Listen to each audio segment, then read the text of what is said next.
Good evening and welcome to the black hole. While the universe is under no obligation to make sense to us, as said by Neil deGrasse Tyson, today we will try to do otherwise. और हमारी आज की गुफ्तगू या आज के session का उन्वान है Exploring the Universe through Simple Astrophysical Math. So today we will see how seemingly simple mathematical concepts can yield profound insights and help us understand universe. We are very grateful to Zain Mubin. आज हमारे साथ जैन मुबीन हैं जो कि astrophysics doctorate student हैं, currently studying at the Nicholas Copernicus Astronomical Center in Poland. He obtained his bachelor's and master's in astrophysics from Boston University in the US. His current area of research is imaging the remnants of stellar collisions using infrared interferometry. बड़ी मुश्किल सी चीज़ें लग रही हैं, लेकिन I hope कि आज का सेशन जो है वो हमारे आम देखने वालों को इंस्पायर करेगा और ज़्यादा मुश्किल और पेचीदा नहीं होगा। इससे पहले कि ये सेशन शुरू हो, प्लीज़ आप अपने सेल फोन जो है वो साइलेंट मोड पे कर दें। गुफ्तगू में जब आप शामिल होना चाहें तो जस्ट रेज योर हैंड और माइक्रोफोन अपने हाथ में आने के बाद आप गुफ्तगू अपनी शुरू कीजिएगा। So ladies and gentleman, let's welcome Zain Mubeen. Thank you. अस्सलाम वालेकुम, आप सब, उम्मीद है आप सब खैरियत से हैं और बहुत शुक्रिया यहाँ आने के लिए। और मेरा ख़्याल से जैसे अभी हम कुछ देर पहले इनफॉर्मली डिस्कस कर रहे थे कि पाकिस्तान में दिलचस्पी स्पेस साइंस फ़ल्कियात के मुतालिक काफ़ी बढ़ती चली जा रही है, तो अच्छा लग रहा है कि एक कंसिडरेबल इज्तिमा जमा हुआ है इसके लिए, आज के लेक्चर के लिए। तो बेसिकली तो मैं एक एस्ट्रोफिजिसिस्ट हूँ। I am currently doing my PhD। थोड़ा सा ब्रीफली अगर मैं बताऊँ कि मैं करता क्या हूँ, कुछ ऐसे स्टार सिस्टम्स होते हैं जो बाइनरीज़ में होते हैं। तो किसी ने बाइनरी स्टार सिस्टम्स का नाम सुना है? तो बाइनरी का मतलब दो, तो यानी कि दो सितारे जो एक दूसरे के गिर्द घूम रहे हैं। और ऑलमोस्ट 50% जो स्टार्स हैं हमारी गैलेक्सी में वो बाइनरीज़ में हैं। कुछ इस तरह के बाइनरीज़ होते हैं जहाँ पर स्टार्स एक दूसरे को इंटरेक्ट कर रहे होते हैं, खींच रहे होते हैं, एक दूसरे का जो मादा है छीन रहे होते हैं। तो उसकी वजह से ये होता है कि इवेंचुअली स्टार्स कभी कभार मर्ज कर जाते हैं, वो घुल जाते हैं, जम हो जाते हैं। और वो जब होता है तो एक तरह का धमाका होता है जो सुपरनोवा जितना रोशन तो नहीं होता, उससे थोड़ा कम होता है। तो जो इस तरह का जो एक मर्जर होता है, अमूमन उसकी जो कुल रोशनी उसमें से निकलती है वो सूरज से कोई 10 लाख गुना ज़्यादा वो रोशनी होती है। तो इसकी वजह से ये चीज़ें, ये जो स्पेस में पाए जाते हैं, जो मर्जर रेमनेंट्स हैं, ये ख़ासे दिलचस्पी के बायस होते हैं। अलबत्ता आज इसके बारे में बात करूँगा कुछ बहुत सिंपल। तो बेसिकली आपने ये चीज़ सुनी होगी कि मैथ्स जो है वो लैंग्वेज है यूनिवर्स की, कायनात की। और अगर आपने फ़िज़िक्स पढ़नी है तो फ़िज़िक्स के लिए मैथ्स लाजमी है। और एस्ट्रोफिज़िक्स चूँकि फ़िज़िक्स की एक शाख है तो मैथ्स के बगैर एस्ट्रोफिज़िक्स भी नहीं की जा सकती। लेकिन मैथ्स ख़ासा कभी कभार खुश्क होता है ना, आप तंग आ जाते हो या मुश्किल होता है, और हमें भी मुश्किल लगता है जो एस्ट्रोफिज़िक्स से मुंसलिक होते हैं लोग। तो कोशिश अब मेरी ये होगी कि कुछ बेसिकली अलजेब्रा ही, कोई कैलकुलस या कोई डिफरेंशियल इक्वेशन मैं नहीं इस्तेमाल करूँगा, लेकिन मैं दिखाना चाहूँगा कि कुछ बेसिक फ़िज़िक्स जो आपने अगर याद भी नहीं होगी कहीं ना कहीं देखी होगी, या जब मैं कभी मिसाल के तौर पे केपलर्स लॉ आपने कहीं ना कहीं सुना हुआ होगा, राइट? आपको इक्वेशन नहीं भी याद है लेकिन आपको एकदम से होपफुली याद आ जाएगा कि अच्छा ये वो जो ऑर्बिट्स और ऑर्बिटल साइज और पीरियड को रिलेट करता है। तो इस तरह के कुछ सिंपल लॉज और साथ में कुछ असम्पशंस यूज़ करके मैं आपको दिखाना चाहूँगा कि आप यूनिवर्स के बारे में, स्पेसिफिकली हम बात करेंगे आज स्टार्स और प्लैनेट्स के बारे में, उनके बारे में कुछ आप चीज़ें, उनकी प्रॉपर्टीज़ अखज़ कर सकते हैं, राइट? तो अच्छा, यूजुअली मैं एक लेक्चर कोई भी एस्ट्रोनॉमी वाला स्टार्ट करता हूँ एक अच्छी खूबसूरत तस्वीर से, क्योंकि एस्ट्रोनॉमी का ये मकसद होता है ना कि हम अच्छी अच्छी तस्वीरें ना हबल और JWST बनाता है और फिर उसको सोशल मीडिया पे चढ़ाता है।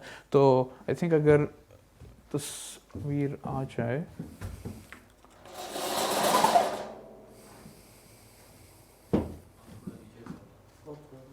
मैं कर देता हूँ, ठीक है? हाँ जी, लाइट थोड़ी सी कम कर दें।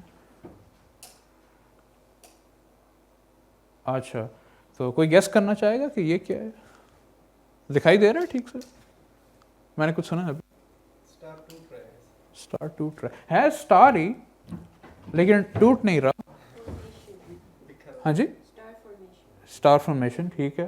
तो बेसिकली एक सिस्टम है, इसका नाम HH212 है। तो HH से मुराद है हर्बिग हैरो ऑब्जेक्ट्स। तो दो एस्ट्रोनॉमर्स थे, उन्होंने कैटलॉग बनाया ऑब्जेक्ट्स का, तो वो नेमिंग कन्वेंशन ये है। और 212 का मतलब है कि 212वीं जो ऑब्जेक्ट है उस कैटलॉग में। तो एनी हाउस, ये आपको नज़र आ रहा है कि बेसिकली एक स्टार है और ये बहुत बड़े, इन स्ट्रक्चर्स को जेट्स कहते हैं। तो ये एक स्टार बन रहा है, और अमूमन जब स्टार्स बनते हैं, हम एग्जैक्टली अभी उसी की बात करेंगे कि सितारे बनते कैसे हैं, कितने टाइम में बनते हैं। तो सितारे जब बनते हैं तो यूजुअली नहीं, अव्वल तो हर दफ़ा ये होता है कि कुछ इजेक्शन होती है मटेरियल की ना, कुछ बहुत हाई टेम्परेचर तो नहीं, लेकिन सर्टनली एनर्जेटिक मटेरियल जो फेंका जाता है दो सिमतों में ना, तो इनको जेट्स कहते हैं। जेट्स कोई बहुत मिसाल के तौर पर आपने शायद जेट स्ट्रीम लफ्ज़ सुना होगा, राइट? हवा में होती है। तो जेट इज़ लाइक जब आप फ्लूइड को फोकस करते हो किसी नैरो एंगल में ना, तो ये चीज़ स्पेस में बहुत होती है। तो स्टार्स में यहाँ पे बीच में कहीं वो स्टार है, और हो ये रहा है कि ये जो जेट्स हैं, मटेरियल है, वो जो नए स्टार के इर्द गिर्द जो सराउंडिंग्स हैं वो खासी एनर्जेटिक है, तवानाई बहुत है, तो उसकी वजह से इन चीज़ों को बाहर की तरफ धकेला जा रहा है। और थोड़ा सा आप देख सकते हैं कि इनका जो राइट जेट है वो ज़रा एसिमेट्रिक है, केओटिक है, यानी कि वो इतना उसकी सूरत जो है वो बहुत सिमेट्रिक नहीं है। तो ये जेट्स काफ़ी इंटरेस्टिंग फिनोमेनन होते हैं, बहुत कुछ हो रहा होता है उनके अंदर। अगर आप बिल्कुल बैकग्राउंड में देखें ना, यहाँ पे ये चीज़ नज़र आ रही है। अच्छा, तो ये एक और स्टार है जो बन रहा है, और यहाँ पर एक्चुअली ये है कि ये बैकग्राउंड में है, लेकिन इधर भी आप देख सकते हैं कि आपके पास ये कोनिकल स्ट्रीम्स हैं, जेट्स नज़र आ रही हैं, और बीच में कहीं ना कहीं यहाँ पे एक डिस्क है जिसके अंदर वो सितारा, नया सितारा पैदा हो रहा है।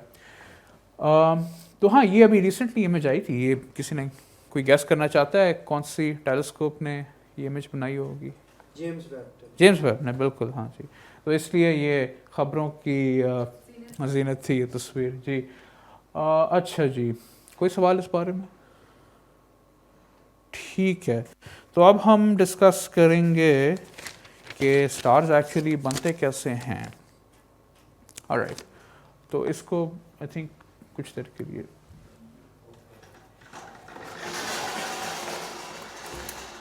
अच्छा, इस आर्ट वर्क को मुझे बर्बाद करना होगा। है वैसे बहुत खूबसूरत। हाँ, आई थिंक मैं इसी, हाँ मतलब ये एक साइड ना, थैंक यू लाइट्स चलाने के लिए। अच्छा,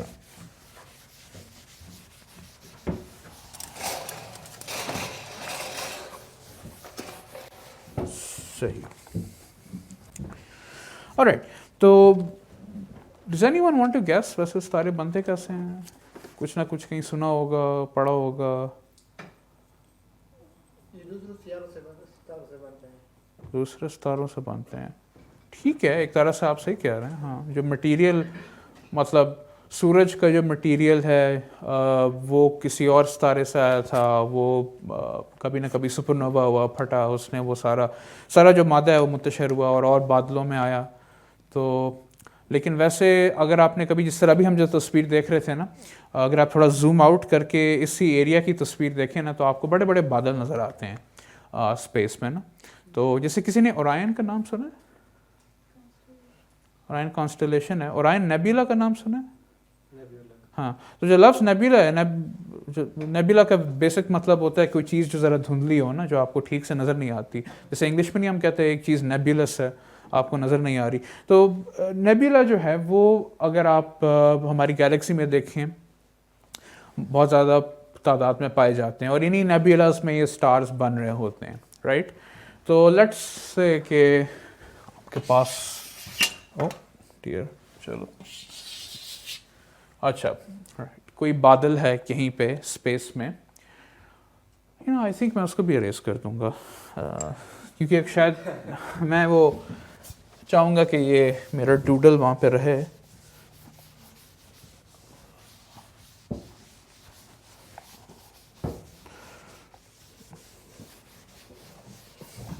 अगेन जिसने ये बनाया था, गुड जॉब।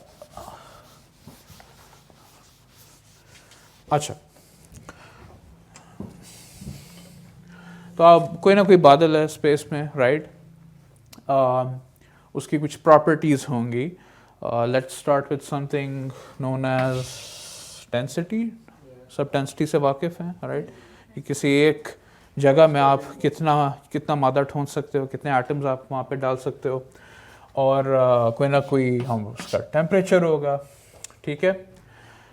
अच्छा, अगर आप ये बादल का भी देखें ना, ये ओरायन नेबुला देखें या कोई भी horse head nebula, flame nebula, जौन सा भी नेबुला देखेंगे ना, वो कभी कोई उसकी जो शेप होगी ना, गो कि हमें कभी हम कहते हैं उसमें घोड़े का सर है या कोई ईगल बनी हुई है, वो हमेशा थोड़े से ये बेतरतीब से होते हैं, इरेगुलर से होते हैं। जो चीज़ मैंने थोड़ी बहुत बनाने की कोशिश की कि एक ये डिसऑर्डर्ड सा अजीब सी शक्ल वाला कोई बादल ना।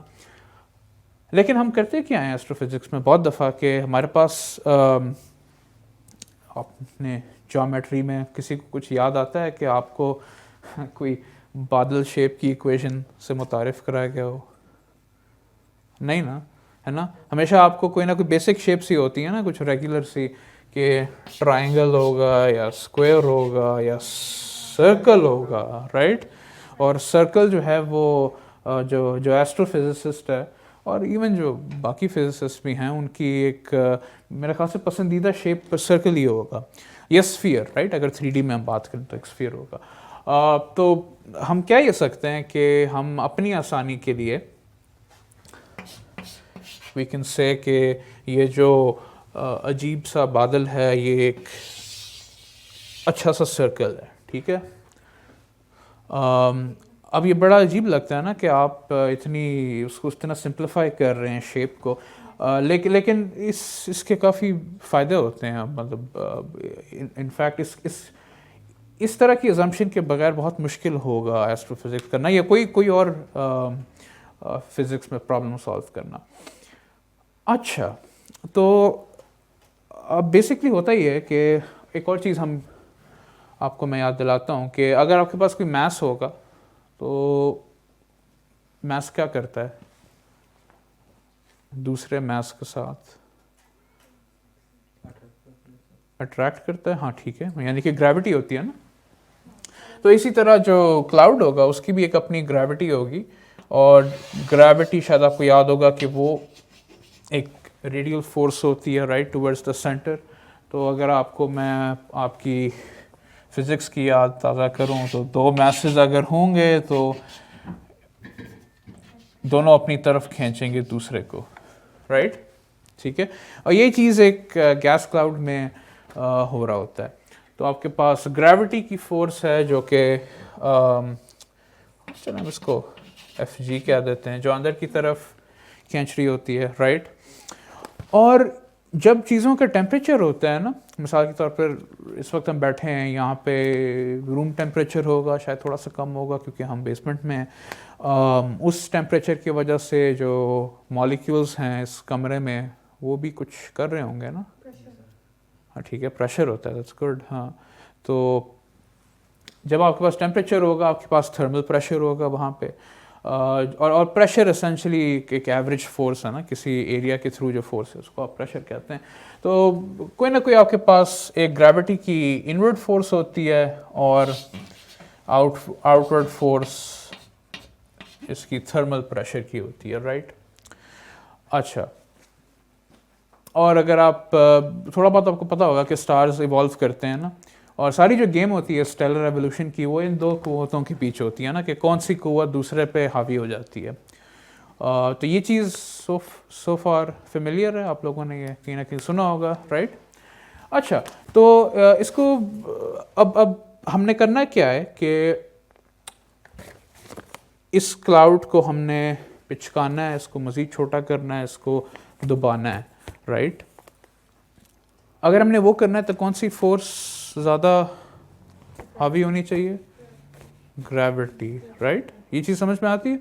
या आप चाहते हो कि हर चीज़ कोलैप्स करके सेंटर की तरफ आए, तो उसका मतलब है कि ग्रेविटी को जीतना होगा, ठीक है। तो इफेक्टिवली स्टार्स में होता यही है, स्टार फॉर्मेशन में ये होता है कि जहाँ पर इन क्लाउड्स की इतनी ग्रेविटी, इतना मास होता है कि वो सारे जो पार्टिकल्स हैं वो सेंटर की तरफ कोलैप्स करते हैं और इवेंचुअली फिर उसी सेंटर में वो सितारा पैदा होता है, राइट। अच्छा, तो पहले हम ये देख लेते हैं कि कितना टाइम लगता है इस प्रोसेस को। तो इस सर्कल को देखें, हम चाहते ये हैं, ये अगर उसका सेंटर है तो हम अपना ये सितारा बनाने के लिए चाहते हैं कि जितने भी ये पार्टिकल्स हैं हर जगह ये यहाँ पर आके जमा हो जाएं, हाँ जी, कन्वर्ज करें। तो जितना टाइम लगेगा ना इन पार्टिकल्स को सेंटर में जमा होने के लिए, उसको हम फ्री फॉल टाइम कहेंगे। तो ये टी है और यहाँ पे मैंने एफ लिख दिया फ्री फॉल टाइम के लिए। तो ये फ्री फॉल इसी तरह की फ्री फॉल है जिस तरह अर्थ पे होती है, राइट। मतलब अगर आप करना नहीं चाहिए, लेकिन अगर आप जहाज से कूदते हैं या वैसे जैसे फ़र्ज़ करें आप कोई पैराशूटिस्ट हैं, राइट, तो आप प्योरली आप पर अर्थ की ग्रेविटेशनल फोर्स है, ठीक है। आप जो सरफेस ग्रेविटी है उसी के साथ आप गिर रहे हैं ज़मीन की तरफ। तो ये चीज़ स्पेस में भी होगी, जिधर भी मास होगा वो एक्सेलरेशन कॉज करेगी पार्टिकल्स की। तो अच्छा, तो इफ़ेक्टिवली अगर हमने कैलकुलेट करना है कि कितना टाइम लगेगा इस कोलैप्स को यहाँ से लेके यहाँ तक पहुँचने में, और लेट्स से मैं इसको क्या देता हूँ, इसको ए कहूँ या आर कहूँ, चलो इसको आर क्या देता हूँ, ठीक है। अच्छा, तो आप ऐसा सोच सकते हैं, ये एक तरह से आप ये भी तसव्वुर कर सकते हैं कि पार्टिकल जो है वो गिर के यहाँ तक आ रहा है, कोई ना कोई उसका ऑर्बिट है, राइट। तो जैसे आपको पता है ना कि अगर आपके पास कोई प्लैनेट है, उसके गिर्द अर्थ ऑर्बिट करेगा या कोई और प्लैनेट ऑर्बिट करेगा। तो इसी तरह फ़र्ज़ करें कि पार्टिकल है वो ऑर्बिट करके गिर के यहाँ तक पहुँच जाता है, ठीक है। अच्छा, तो उस ऑर्बिट की जो लेंथ है, या एटलीस्ट इस क्लाउड का है ना, हम एक रेडियस डिफाइन कर रहे हैं, सब फेमिलियर है, रेडियस, डायमीटर, राइट, ठीक है। तो रेडियस इज लाइक जो हाफ लाइन है सेंटर में से ना, तो इसको हमने आर कह दिया है, राइट। अगर हम अच्छा ठीक है, डेंसिटी कोई इसकी है वो रो है, और मास कोई होगा, राइट, क्लाउड का। अच्छा, मास और डेंसिटी का आपस में रिलेशनशिप पता है? मास पर यूनिट वॉल्यूम, मास पर यूनिट वॉल्यूम, राइट। तो डेंसिटी को अगर हम इस तरह लिखते हैं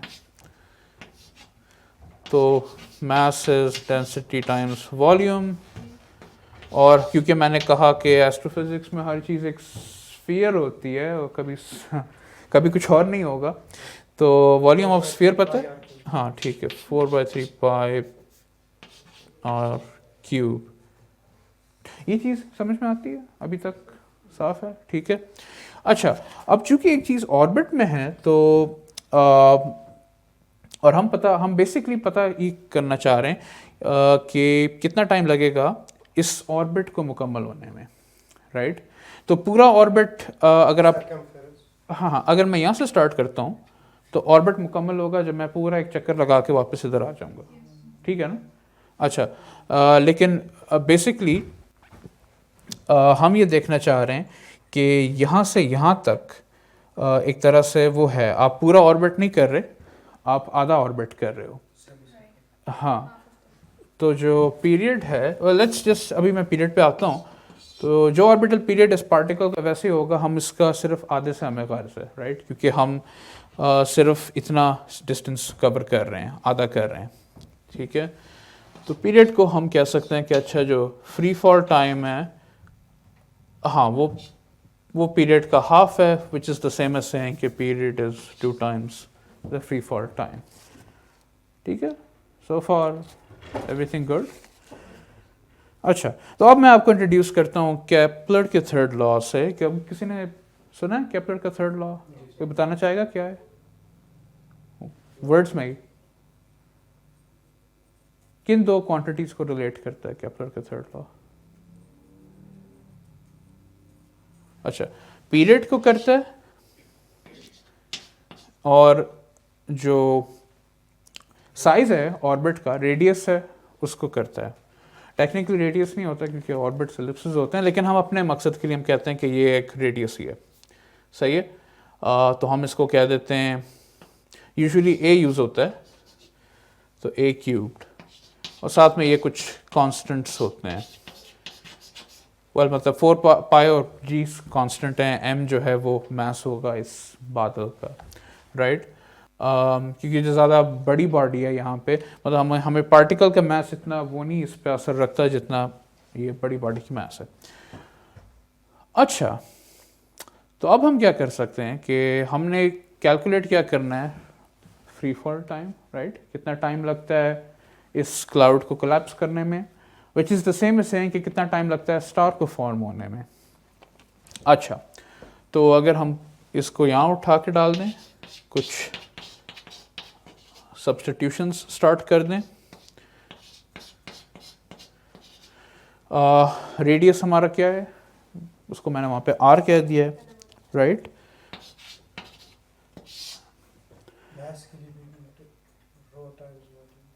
हाँ जी, हाँ, मैथ्स के लिए जी बिल्कुल 4/3 pi R cubed. Well R cubed, अच्छा, तो हो बेसिकली ये रहा है कि अगर आप इसको देखें, आपका ये सारा जो साइज़ है इसका ये आर है, लेकिन टेक्निकली एक मिनट,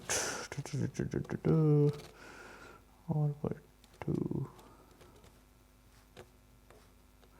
अच्छा हाँ ठीक है। तो साइज़ इस क्लाउड का रेडियस जो है वो आर है। अलबत्ता हम ये चाह रहे हैं कि इसने जो आना है यहाँ पे, जो फ्री फॉल टाइम है वो आधा है इस पीरियड का, तो जो मास है यहाँ पे जो इनक्लोज्ड होगा वो 4/3 पाई आर क्यूब्ड ही होगा। ठीक है, अच्छा, तो अब अगर हम इसको थोड़ा सिंप्लीफाई करना शुरू कर दें तो आपको पहली चीज़ नज़र आ रही है कि आर कैंसिल आउट हो रहे हैं, राइट। एक पाई इधर चला जाएगा और इसको अगर आप, हाँ 4 कट जाएगा। ये सबसे अच्छा पार्ट होता है ना इक्वेशंस का, जब हर चीज़ कट रही होती है तो अगर आप इसके साथ वो करें, थोड़ा सा इसको रीअरेंज करें और ठीक से लिखें, तो आपको पता चलेगा कि जो फ्री फॉल टाइम है, हाँ एक मिनट, आई थिंक एक चीज़ मैं मिस कर रहा हूँ। 3 पाई बाय जी 2 है, समय में जो ये है, ओह एक मिनट, एक चीज़ मैं मिस कर रहा हूँ यहाँ पे। आई थिंक ये आर बाय, बस एक मिनट मैं रीचेक कर लूँ। अच्छा, तो ये हो जाएगा 3 पाई, राइट, हाँ, बाय जी बाय जी और रो होगा।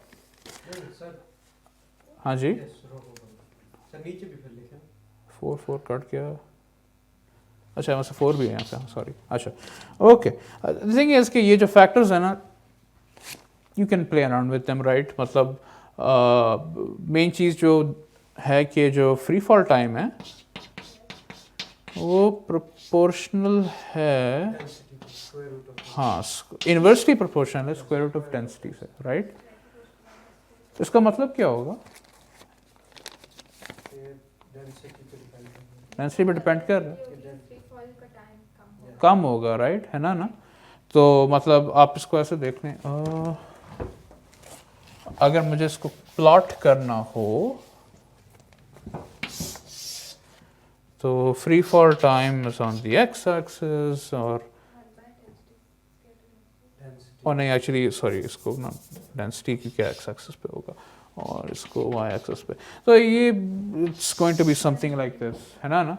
तो मतलब वो इसको मैथ लैंग्वेज में कहते हैं कि एसिम्प्टोटिकली वो ज़ीरो तक जा रहा है। इसका मतलब ये कि अगर आप इसकी दो लिमिट्स कंसिडर करें कि अगर डेंसिटी बहुत ज़्यादा होगी, डेंसिटी अगर टुवर्ड्स इन्फिनिटी जाएगी तो free fall time eventually zero होगा, यानी कि बहुत जल्दी क्लाउड कोलैप्स करेगा। ठीक है, डज दैट मेक सेंस? और इंट्यूटिवली भी वो हमें ये सही लगता है, क्योंकि डेंसिटी जितनी ज़्यादा होगी एक चीज़ की, सेल्फ ग्रेविटी ज़्यादा होगी, राइट? तो मतलब थोड़ा सा चलो हम आगे सोच लेते हैं। आपने ब्लैक होल्स का नाम सुना है ना, राइट? Black hole, right? या तो ब्लैक होल के बीच में जो डेंसिटी होती है वो क्या होती है, किसी को पता है? ब्लैक होल के लिए एक वर्ड यूज़ किया जाता है कि it's infinite density, right? Singularity. तो अगर आप फर्ज करें मैं कहूँ कि यार यहाँ पे इन्फिनिटी डाल दो, टेक्निकली डजंट मीन एनीथिंग, लेकिन इन्फिनिटी की तरफ जाओगे तो ज़ीरो, राइट? तो कहने का मकसद है कि अगर एक चीज़ बहुत ज़्यादा डेंस होगी वो फिर बहुत जल्दी कोलैप्स भी करेगी। तो अगर आप किसी ऑल्टरनेट यूनिवर्स में हम होते जहाँ पर ग्रेविटी बहुत बहुत ताकतवर होती, तो इट्स मतलब वहाँ पे कंसीवेबल है कि बहुत जल्दी ये गैस के बादल कोलैप्स कर जाते, परहैप्स वो डायरेक्टली ब्लैक होल्स में कोलैप्स कर जाते, राइट? ये किसी ने सुना है उसे? ग्रेविटी अगर, अच्छा, तो जो कॉन्स्टेंट्स ऑफ नेचर है ना वो इस तरीके से काम करते हैं कि उन्हीं की वजह से ना, मतलब हमारे यूनिवर्स में ग्रेविटी जी की वैल्यू इस तरह की है कि आपके यहाँ स्टार्स बन सकते हैं। किसी और यूनिवर्स में थियोरेटिकली स्पीकिंग अगर जी बहुत ज़्यादा हो तो इट्स पॉसिबल कि वहाँ पे स्टार ही ना बन पाएँ, हर जगह ब्लैक होल्स ही हों। अच्छा, और इसी तरह आप उसकी ऑपोजिट लिमिट कंसिडर करें कि अगर डेंसिटी जो है वो बहुत कम हो जाए तो फ्री फॉल टाइम इन्फिनिट हो जाएगा, राइट? तो उसका मतलब है कि अगर चीज़ बहुत कम डेंस है या अगर कोई कम डेंस बादल है स्पेस में तो वो मोस्ट प्रॉबेबली डेफिनेटली कोलैप्स नहीं करेगा, अनलेस उसके साथ कुछ होता है, कोई और चीज़ टकराती है या कोई शॉक वेव उसमें जाती है। ठीक है, तो क्या अभी तक समझ में कोई सवाल है? आप मुझे बीच में रोक सकते हैं अगर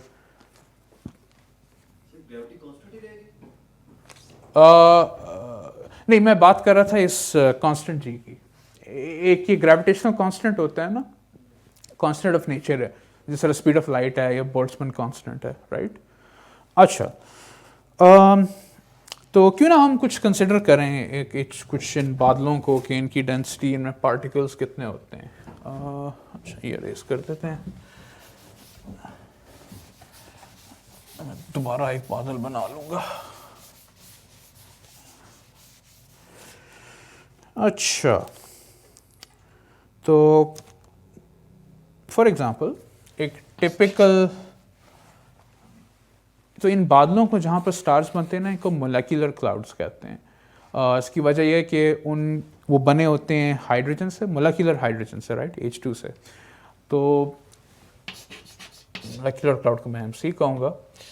तो टिपिकली इनकी जो डेंसिटी होती है या जो पार्टिकल्स होते हैं, तो मतलब अच्छा, डेंसिटी को यूजुअली आप मास और वॉल्यूम लिखते हैं और उसके यूनिट्स होते हैं किलोग्राम्स मीटर क्यूब, राइट? हाँ, लेकिन आप अगर आप चाहें आप डेंसिटी को इन नंबर ऑफ पार्टिकल्स पर वॉल्यूम के तौर पर भी लिख सकते हैं। हाँ, इट्स द सेम थिंग। आप मास को अगर डिवाइड कर दें, मतलब अगर आप कहते हो कि सारा हाइड्रोजन से बना है, तो इसी मास को आप डिवाइड कर दें हाइड्रोजन एटम या जो बेसिकली जो प्रोटॉन होता है उसके मास से, और फिर आपको नंबर ऑफ पार्टिकल्स मिल जाते हैं। तो जब number of particles in clouds में होते हैं वो टिपिकली 10 to the power 12 होते हैं। हर कोई फेमिलियर है स्टैंडर्ड नोटेशन से। तो जब नंबर्स बहुत बड़े हो जाते हैं ना, तो मिसाल के तौर पर अगर 1000 है तो आप उसको लिख सकते हैं 10 to the power 3। हाँ, तो साइंटिफिक नोटेशन। तो इसमें एस्ट्रोफिजिक्स में और फिजिक्स में जनरली बाज़ वक़्त नंबर्स या तो बहुत बड़े होंगे या बहुत छोटे होंगे। तो जो बड़े नंबर्स होंगे उनके फिर पॉजिटिव पावर्स होती हैं। तो इसका मतलब बस ये है कि 1 और आगे 12 ज़ीरोज़ हैं, राइट? इतने पार्टिकल्स हैं पर मीटर क्यूब, सही है। अच्छा, does anyone want to guess कि इस कमरे में कितने पार्टिकल्स होंगे पर मीटर क्यूब के? इस जो हवा की डेंसिटी अर्थ पे क्या है? अच्छा, पहले तो ये मैं पूछूंगा आपके ख्याल से डेंसिटी तो सर नॉर्मली 1 होती है ना। वो प्रेशर ना 1 एटमॉस्फेयर। हाँ, लेकिन मैं कह रहा हूँ कि अगर आप एयर का 1 मीटर क्यूब लें तो उसमें कोई अंदाज़ा है कितने पार्टिकल्स होंगे? ठीक है, रफली अराउंड दैट। हाँ, तो एवोगाड्रो कुछ किसी को याद है? 24। हाँ, तो टेक्निकली अबाउट आपके सी लेवल पे, हम ऑलमोस्ट हम सी लेवल पर ही हैं आई गेस, थोड़ा सा ऊपर होंगे। जो पार्टिकल डेंसिटी होगी वो 10⁻25 मीटर क्यूब है, विच इज़ इंटरेस्टिंग राइट। मतलब हम जहाँ पे स्टार बनना है वो कम डेंस है हवा से, लेकिन इट मेक सेंस क्योंकि मतलब ज़मीन के पास एक थिक एटमॉस्फेयर है, जो ग्रेविटी है अर्थ की उसने उसको अपने पास समेटा हुआ है। स्पेस इतना डेंस नहीं है जितना हम समझते हैं ना। तो आप देख सकते हैं कि कितना बड़ा ये फैक्टर है 10⁻13 का। अच्छा, तो अगर आप अज्यूम करें, अज्यूम तो नहीं, जनरली 10⁻12 या 10⁻10 इसी तरह की ये पार्टिकल डेंसिटीज होती हैं, तो आपके जो फ्री फॉल टाइम्स आते हैं, अच्छा जस्ट फॉर योर रेफरेंस, मतलब अर्थ की जो डेंसिटी है ना something like 5000 kg metre cube. तो अगर आप इनको कन्वर्ट कर दें ना किलोग्राम्स में, मतलब मल्टीप्लाई करते हैं बाय मास, तो बहुत छोटे नंबर्स आपको मिलेंगे। इट्स लाइक 10 to the ये बन जाएगा 10 to the -15, और ये भी रफली it's going to be some very small, almost 1 kilogram per metre cube, और अर्थ की डेंसिटी 5000 है राइट। तो just to give you an idea कि स्पेस, यू नो, हम बाज़ का नंबर्स बड़े होते हैं लेकिन स्पेस इज़ इट्स क्वाइट, काफ़ी जगह है स्पेस में राइट, पार्टिकल्स दूर हैं एक दूसरे से। अच्छा, तो just to give you some more, किसी ने न्यूट्रॉन स्टार का नाम सुना है? यस। अच्छा, किसी को न्यूट्रॉन स्टार की डेंसिटी का पता है क्या है? कोई गेस करना चाहेगा कितनी डेंसिटी है न्यूट्रॉन स्टार की? तो जो न्यूट्रॉन स्टार है उसकी डेंसिटी इज रफली 10⁻17 kg per metre cube right. तो कितने गुना 1000 हो गया, 10⁻14 गुना ज़्यादा डेंस है। इट्स मतलब इस तरह की डेंसिटी आप कंसीव नहीं कर सकते। तो एक तरीका सोचने का ये है कि अगर आपके पास कोई मुट्ठी बराबर न्यूट्रॉन स्टार मैटर है, तो अगर वो उसको आप ज़मीन पे गिराएंगे तो ज़मीन के बिल्कुल अंदर से सुराख खोद के, सुरंग खोद के दूसरी तरफ से निकल आएगा। मतलब इतना डेंस मटेरियल है। और इसके बारे में सोचा आप ऐसे सकते हैं कि ना, अगर आपने सूरज को लेके ठूंस दिया हो इस्लामाबाद के अंदर, ऑलमोस्ट, शायद थोड़ा सा कम, मतलब मैं भी जहाँ से आया हूँ वहाँ से कितना 15-12 किलोमीटर है। हाँ, तो जो रेड आई होते हैं न्यूट्रॉन स्टार्स के, वो कोई अराउंड इसी तरह 12 किलोमीटर्स होंगे। हाँ, 10-12 किलोमीटर्स। तो ये बस आपकी कुछ जनरल नॉलेज के लिए, जस्ट टू, पता नहीं आपको वो किया जाए, वो क्या कहते हैं, माइंड ब्लो किया जाए राइट। अच्छा, कोई सवाल अभी तक? ठीक है, तो मैं दिखाना आपको ये चाह रहा था, हम साइड ट्रैक हो गए और मैं साइड ट्रैक हो गया, वो ये है कि यूजिंग दिस इक्वेशन आपको जो फ्री फॉल टाइम, एक टिपिकल मोलेकुलर क्लाउड जो हमें अपनी गैलेक्सी में मिलते हैं, वो है अराउंड 400,000 ईयर्स। तो 4 लाख सालों में एक सितारा पैदा हो रहा है। वैसे आप क्या एक्सपेक्ट कर रहे थे, like how long would it take for a star to form? जब वैसे ही आपने सोचा था, जब हमने स्टार्ट किया था, किसी के, वैसे मुझे पहले पूछना चाहिए था, लेकिन क्या ख्याल थे लोगों के? लाखों, अरबों साल इस तरह सोच रहे थे? नहीं सर, हर किसी का मुख्तलिफ होता है, कोई हाँ। सोच रहा होगा दिनों में, कोई सोच रहा होगा घंटों में। तो हाँ। अभी आपने बता दिए दिन घंटा तो हाँ, अच्छा ठीक है। क्योंकि हम फेमिलियर नहीं है ना। हाँ हाँ, नहीं नहीं, वैसे लेकिन कभी कभार वो होता है ना कि जैसे अब किसी को एज ऑफ यूनिवर्स पता है? क्या एज है यूनिवर्स की? बिलियन ईयर्स, ठीक है। तो अबाउट 13 बिलियन ईयर्स, राइट? तो ठीक है, आप लोग सही वो उसमें थे। तो उसको क्या 10 to the 10 ईयर्स। किसी को एज ऑफ सोलर सिस्टम पता है? हमारा सोलर सिस्टम कितना पुराना है? कितना? 4 बिलियन। अच्छा, तो जो एज है सोलर सिस्टम की, इट्स लाइक 4 बिलियन, मतलब 10 to the 9 हम कर देते हैं। अच्छा, तो अगर आप कंपेयर करें एक स्टार के पैदाइश का जो वक्त है, जितना उसको वक्त लगता है फॉर्म होने में, वो खासा कम है कंपेयर टू जो यूनिवर्स की एज है या ये सोलर सिस्टम की एज है, राइट? मतलब इट्स ऑलमोस्ट, मतलब क्या ये ऑलमोस्ट 10 to the 5 है, तो 5 लाख का फ़र्क है विथ रिस्पेक्ट टू, मतलब जो एज ऑफ द यूनिवर्स है उसका 1 लाखवां हिस्सा है, विच इज़ क्या एक ब्लिंक ही हुआ ना, बहुत बहुत एक छोटा सा हिस्सा टाइम का।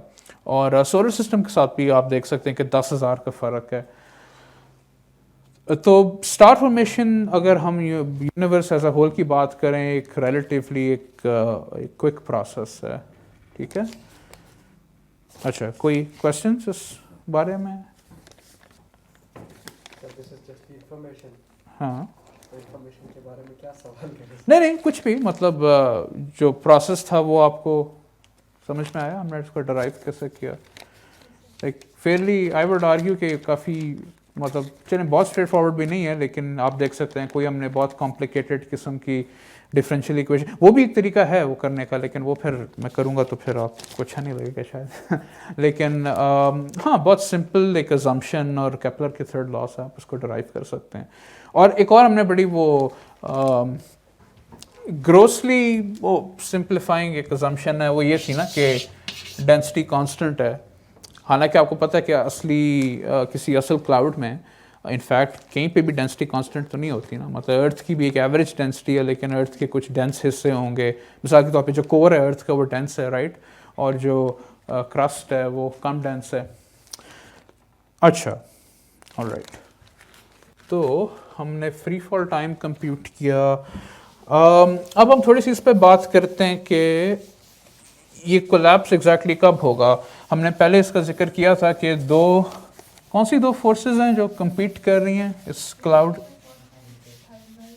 ठीक है, ग्रेविटेशनल फोर्स और जो थर्मल प्रेशर है, राइट? अच्छा, तो बेसिकली अगर मैं आपसे पूछूं कि, अच्छा इसका तो जवाब आना चाहिए, अगर क्लाउड कोलैप्स कब करेगा? जब ग्रेविटेशनल फोर्स है, तो जब आप ज़्यादा हो जाए, ठीक है ठीक है, हाँ मैं टेस्ट कर रहा हूँ ना, हाँ याद रहता है आपको या नहीं? अच्छा, तो ग्रेविटेशनल फोर्स जब ज़्यादा हो जाती है थर्मल प्रेशर से, राइट? अच्छा, ये ई से मुराद यहाँ एनर्जी है, तो किसी को याद है ग्रेविटेशनल पोटेंशियल एनर्जी का फॉर्मूला कुछ याद आता है? -gm/r। हाँ, वो पोटेंशियल होगा, लेकिन उसको अगर आप मैथ से मल्टीप्लाई करें तो अच्छा, मैं मतलब अगर आपके पास कोई बॉडी हो ना, कोई मैस हो, प्लैनेट हो, आप हो, जो भी हो, उसकी अपनी कुछ ग्रेविटेशनल एनर्जी होती है, तो बेसिकली आप कर क्या रहे हो कि ये वो एनर्जी है ग्रेविटी की वजह से जिसने इकट्ठा किया हुआ है इस मैस को, ठीक है? तो जिस तरह अभी आपने कहा कि Gmm/r, उसका फॉर्मूला होता है, नेगेटिव साइन होता है कि ये वो कन्वेंशन है। हम एस्ट्रोफिज़िक्स कर रहे हैं, ठीक है, हमें बहुत ज़्यादा इसमें पढ़ने की ज़रूरत नहीं है कि नेगेटिव साइन और वो सब क्या है, तो हम इसको भूल जाते हैं, ठीक है? अब क्योंकि हम सेल्फ ग्रेविटी की बात कर रहे हैं, ये थोड़ा मतलब इट्स द सेम थिंग जैसे कि दो ऑब्जेक्ट्स हों और उनके आपस में पोटेंशियल क्या है, लेकिन अगर आप एक बॉडी की बात करें और उसका कुल मास m हो, और आपको पता है कि वो छोटे छोटे, मतलब अगर आप कोई भी ऑब्जेक्ट लेंगे उसको आप तोड़ सकते हैं छोटे छोटे हिस्सों में ना, राइट? और उनका कोई छोटा सा मैस होगा, उसको आप डेल्टा एम कह दो।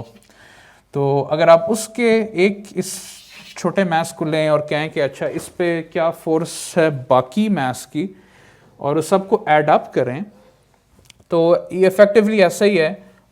अच्छा, इसका रेडियस कोई और होगा। ये ऐसे ही है कि आप उसका अपने आप के साथ पोटेंशियल कैलकुलेट कर रहे हो। तो वो जो छोटे एम की जगह आप एक और बड़ा एम डाल दें, उसको स्क्वायर कर दें और उसको डिवाइड कर दें उसी के रेडियस से, राइट। तो फॉर्मूला की शेप वही है, मैं इसकी डिटेल डेरिवेशन नहीं करना चाह रहा, लेकिन वो कहने का मकसद है कि आप इसको ऐसे भी सोच सकते हैं कि अगर आपको कोई मैस तोड़ना है, कोई प्लैनेट है, कोई कॉमेट है, उसको तोड़ना है, तो आपको इससे ज़्यादा एनर्जी उसमें पंप करनी होगी, राइट। तो अगर कोई आपसे ये भी अगर आप बोर हो रहे हैं, आप कैलकुलेट करना चाहते हैं कि कितने स्पीड का मीटियोराइट अर्थ को तबाह करेगा, तो आप इसमें अर्थ की मास और रेडियस प्लग इन कर सकते हैं और उसको आप इक्वल कर सकते हैं हाफ एम वी स्क्वायर्ड के, जहाँ पे एम मास ऑफ एस्ट्रॉयड होगा और वी फिर आप उसकी स्पीड कंप्यूट कर सकते हैं। अच्छा, तो ये जो एनर्जी है, अब एक और फैक्टर है। टेक्निकली एक स्फीयर के लिए ये जो सेल्फ ग्रेविटेशनल एनर्जी होती है, ये इसके साथ 3/5 लगा होता है, लेकिन इसकी आप फिक्र ना करें, फैक्टर्स को हम इधर उधर कर सकते हैं। मेन चीज़ ये है कि हम देखना चाहते हैं कि क्वांटिटीज़ आपस में वेरिएबल्स कैसे रिलेट करते हैं। अच्छा, मैं थोड़ा सा और आपको तंग करूँगा, ये टेस्ट करूँगा। किसी को अगर आपके पास कोई कलेक्शन ऑफ पार्टिकल्स हो, ठीक है, इसी क्लाउड में, उसका टेम्परेचर T हो, नंबर ऑफ पार्टिकल्स n हो, थर्मल एनर्जी किसी को पता है क्या होती है? कोई फार्मूला याद आता है? एक तो सर वो है ना कि PV is equal to nRT, उससे आप इसको PV is equal to nRT, ठीक है, वो प्रेशर को रिलेट करता है, हाँ, टेम्परेचर से, हाँ। तो बेसिकली जो एनर्जी होती है ना, एक बोल्ट्जमैन कांस्टेंट का नाम सुना है? अच्छा, तो जो बोल्ट्जमैन कांस्टेंट है, इसको अगर आप टेम्परेचर से मल्टीप्लाई करें ना, तो वो होती है, उसकी एनर्जी की यूनिट्स आ जाती हैं 3/2, हाँ। तो अगेन दिस इज समथिंग जो उससे आता है, थर्मोडायनामिक्स से आता है, तो उसके हम डिटेल में नहीं जाते, लेकिन कहने का मकसद है कि जितना ज़्यादा टेम्परेचर होगा उतनी ही ज़्यादा एनर्जी होगी, राइट। और इट मेक्स सेंस, मतलब इंट्यूटिवली भी ना, आप किसी चीज़ को गर्म करते हैं तो वो क्या होता है, इवेंचुअली उबलने शुरू हो जाएगी, राइट। पानी को आप गर्म करते हैं, चाय बनाते हैं, तो बुलबुले उसके ऊपर आते हैं सतह तक और फिर धुआं उठता है। अच्छा, 3/2 अगेन आप फैक्टर्स का वो ना करें, और n मतलब अगर एक पार्टिकल की एनर्जी kT है और n पार्टिकल्स की n kT होगी, तो ये वो कंडीशन है। अब मैं पूरा ये सॉल्व नहीं करूँगा, आई थिंक अगर आप में से जिसको इंटरेस्ट है तो इस इनइक्वालिटी के साथ अगर आप खेलेंगे तो आपको पता चलेगा इवेंचुअली। अच्छा, एक और अजम्पशन है, अगेन वही है कि मास इज डेंसिटी कांस्टेंट है, तो फिर आप मास को सब्स्टिट्यूट कर सकते हैं 4/3 पाई आर क्यूब रो से, ठीक है। अच्छा, तो बेसिकली फिर आपको ये एक इनइक्वालिटी मिलती है। अच्छा, अगेन मतलब बहुत बड़ा डिस्क्लेमर दे रहा हूँ आपको, कोई चीज़ मैं याद नहीं करवाना चाह रहा, this is just to show you कि हम इन बिल्कुल मतलब ये अगर आप सोचें, ये कंडीशन तो बड़ी कॉमन सेंस वाली है ना। अब तक जो हमने डिस्कस किया है कि ग्रेविटी ज़्यादा होगी थर्मल एनर्जी से, यानी कि उस चीज़ ने गिरना ही गिरना है, तो वो जो अपोजिंग फोर्स है रेडिएशन की, वो रेजिस्ट होगी, और उससे फिर कुछ अजम्पशंस के साथ आप यहाँ तक पहुँच जाते हो, इस इक्वालिटी तक। इसको आप इक्वेशन भी बना सकते हो वैसे, अगर आप इक्वल साइन हटा दो ना। अच्छा, तो इसको कहते हैं जीन्स मास। जेम्स जीन एक फिजिसिस्ट था, आई थिंक ब्रिटिश था, लेकिन अगर आप चाहते हो कि क्लाउड कोलैप्स करके सितारा बने तो उसका मास इस क्वांटिटी से ज़्यादा होना चाहिए, राइट। कोई ना कोई टेम्परेचर होगा उसका, क्लाउड का कोई डेंसिटी होगी, और अमूमन एस्ट्रोनॉमर्स के पास टेक्निक्स होती हैं कि आप टेम्परेचर और डेंसिटी अखज़ कर सकते हैं। कोई कैसे करना चाहेगा? कैसे? अगर कोई क्लाउड है स्पेस में, तो मैं कैसे उसके बारे में इंफॉर्मेशन मुझे मिल सकती है? हाँ बिल्कुल एग्जैक्टली लाइट से राइट। तो मतलब क्योंकि जो एस्ट्रोनॉमर होता है उसके पास सिर्फ एक ही चीज़ होती है ना, हमारा वो उस तरह का हिसाब नहीं होता। मतलब केमिस्ट के पास उनकी लैब होती है। इवन आई गेस जो पार्टिकल फिजिसिस्ट हैं वो भी प्रोटॉन्स को स्मैश कर सकते हैं कोलाइडर्स में और देख सकते हैं कि कौन से नए पार्टिकल। जो एस्ट्रोनॉमर है उसके पास सिर्फ दूर दराज ऑब्जेक्ट्स की लाइट है और उसी लाइट से फिर वो याख़ज़ करने की कोशिश कर सकता है कि डेंसिटी क्या है, टेम्परेचर क्या है किसी ऑब्जेक्ट की, प्लैनेट की या स्पेस क्लाउड की, राइट, जिसकी हम बात कर रहे हैं। अच्छा, कोई सवाल हैं लोगों के? अच्छा, सो फार ये सब कैसा लग रहा है? अच्छा सर। अच्छा, किसी को अच्छा वैसे कोई सो नहीं रहा तो उसका मतलब है कि ठीक है, इतना सवाल पूछ रहे हैं ना। हाँ हाँ ये तो है। अच्छा, तो ये जीन्स मैथ्स कहलाता है। एक आप कंडीशन समझ सकते हैं जो डिटरमिन करेगा कि कोई क्लाउड कोलैप्स करेगा या नहीं करेगा। तो हम कुछ इसकी एग्जांपल्स देख लेते हैं। तो बेसिकली मैंने ये पहले से वो इसमें प्लग इन करके कुछ जीन्स मैथ्स कैलकुलेट किए हैं। अच्छा, तो लेट्स से आपके पास कोई क्लाउड है। अच्छा, तो स्पेस में डिफरेंट टाइप्स ऑफ ये क्लाउड्स होते हैं या नेबुला होते हैं। तो आपने सुना होगा वो रिफ्लेक्शन नेबुला, एमिशन नेबुला। एक किस्म है क्लाउड की जिसको एक H1 रीजन कहते हैं। H1 से मुराद है न्यूट्रल हाइड्रोजन। तो एस्ट्रोनॉमी में ये कन्वेंशन है कि अगर H के सामने 1 होगा तो इसका मतलब है न्यूट्रल है, अगर उसके सामने 2 होगा इसका मतलब है वो एक दफ़ा आयनाइज्ड है। आयनाइजेशन का कॉन्सेप्ट पता है? यानी कि वो एक इलेक्ट्रॉन उसने खोया हुआ है, ठीक है, एग्जैक्टली हाँ। अच्छा, तो अगर कोई स्पेस में कोई यूजुअली जो न्यूट्रल हाइड्रोजन रीजन्स होते हैं ना, उनके टेम्परेचर्स होते हैं अबाउट 50 केल्विन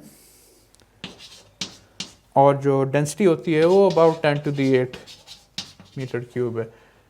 अच्छा, केल्विन से आप लोग फेमिलियर हैं? यस सर, टेम्परेचर स्केल ठीक है, तो 50 केल्विन कोई बता सकते हैं सेंटीग्रेड में क्या होगा?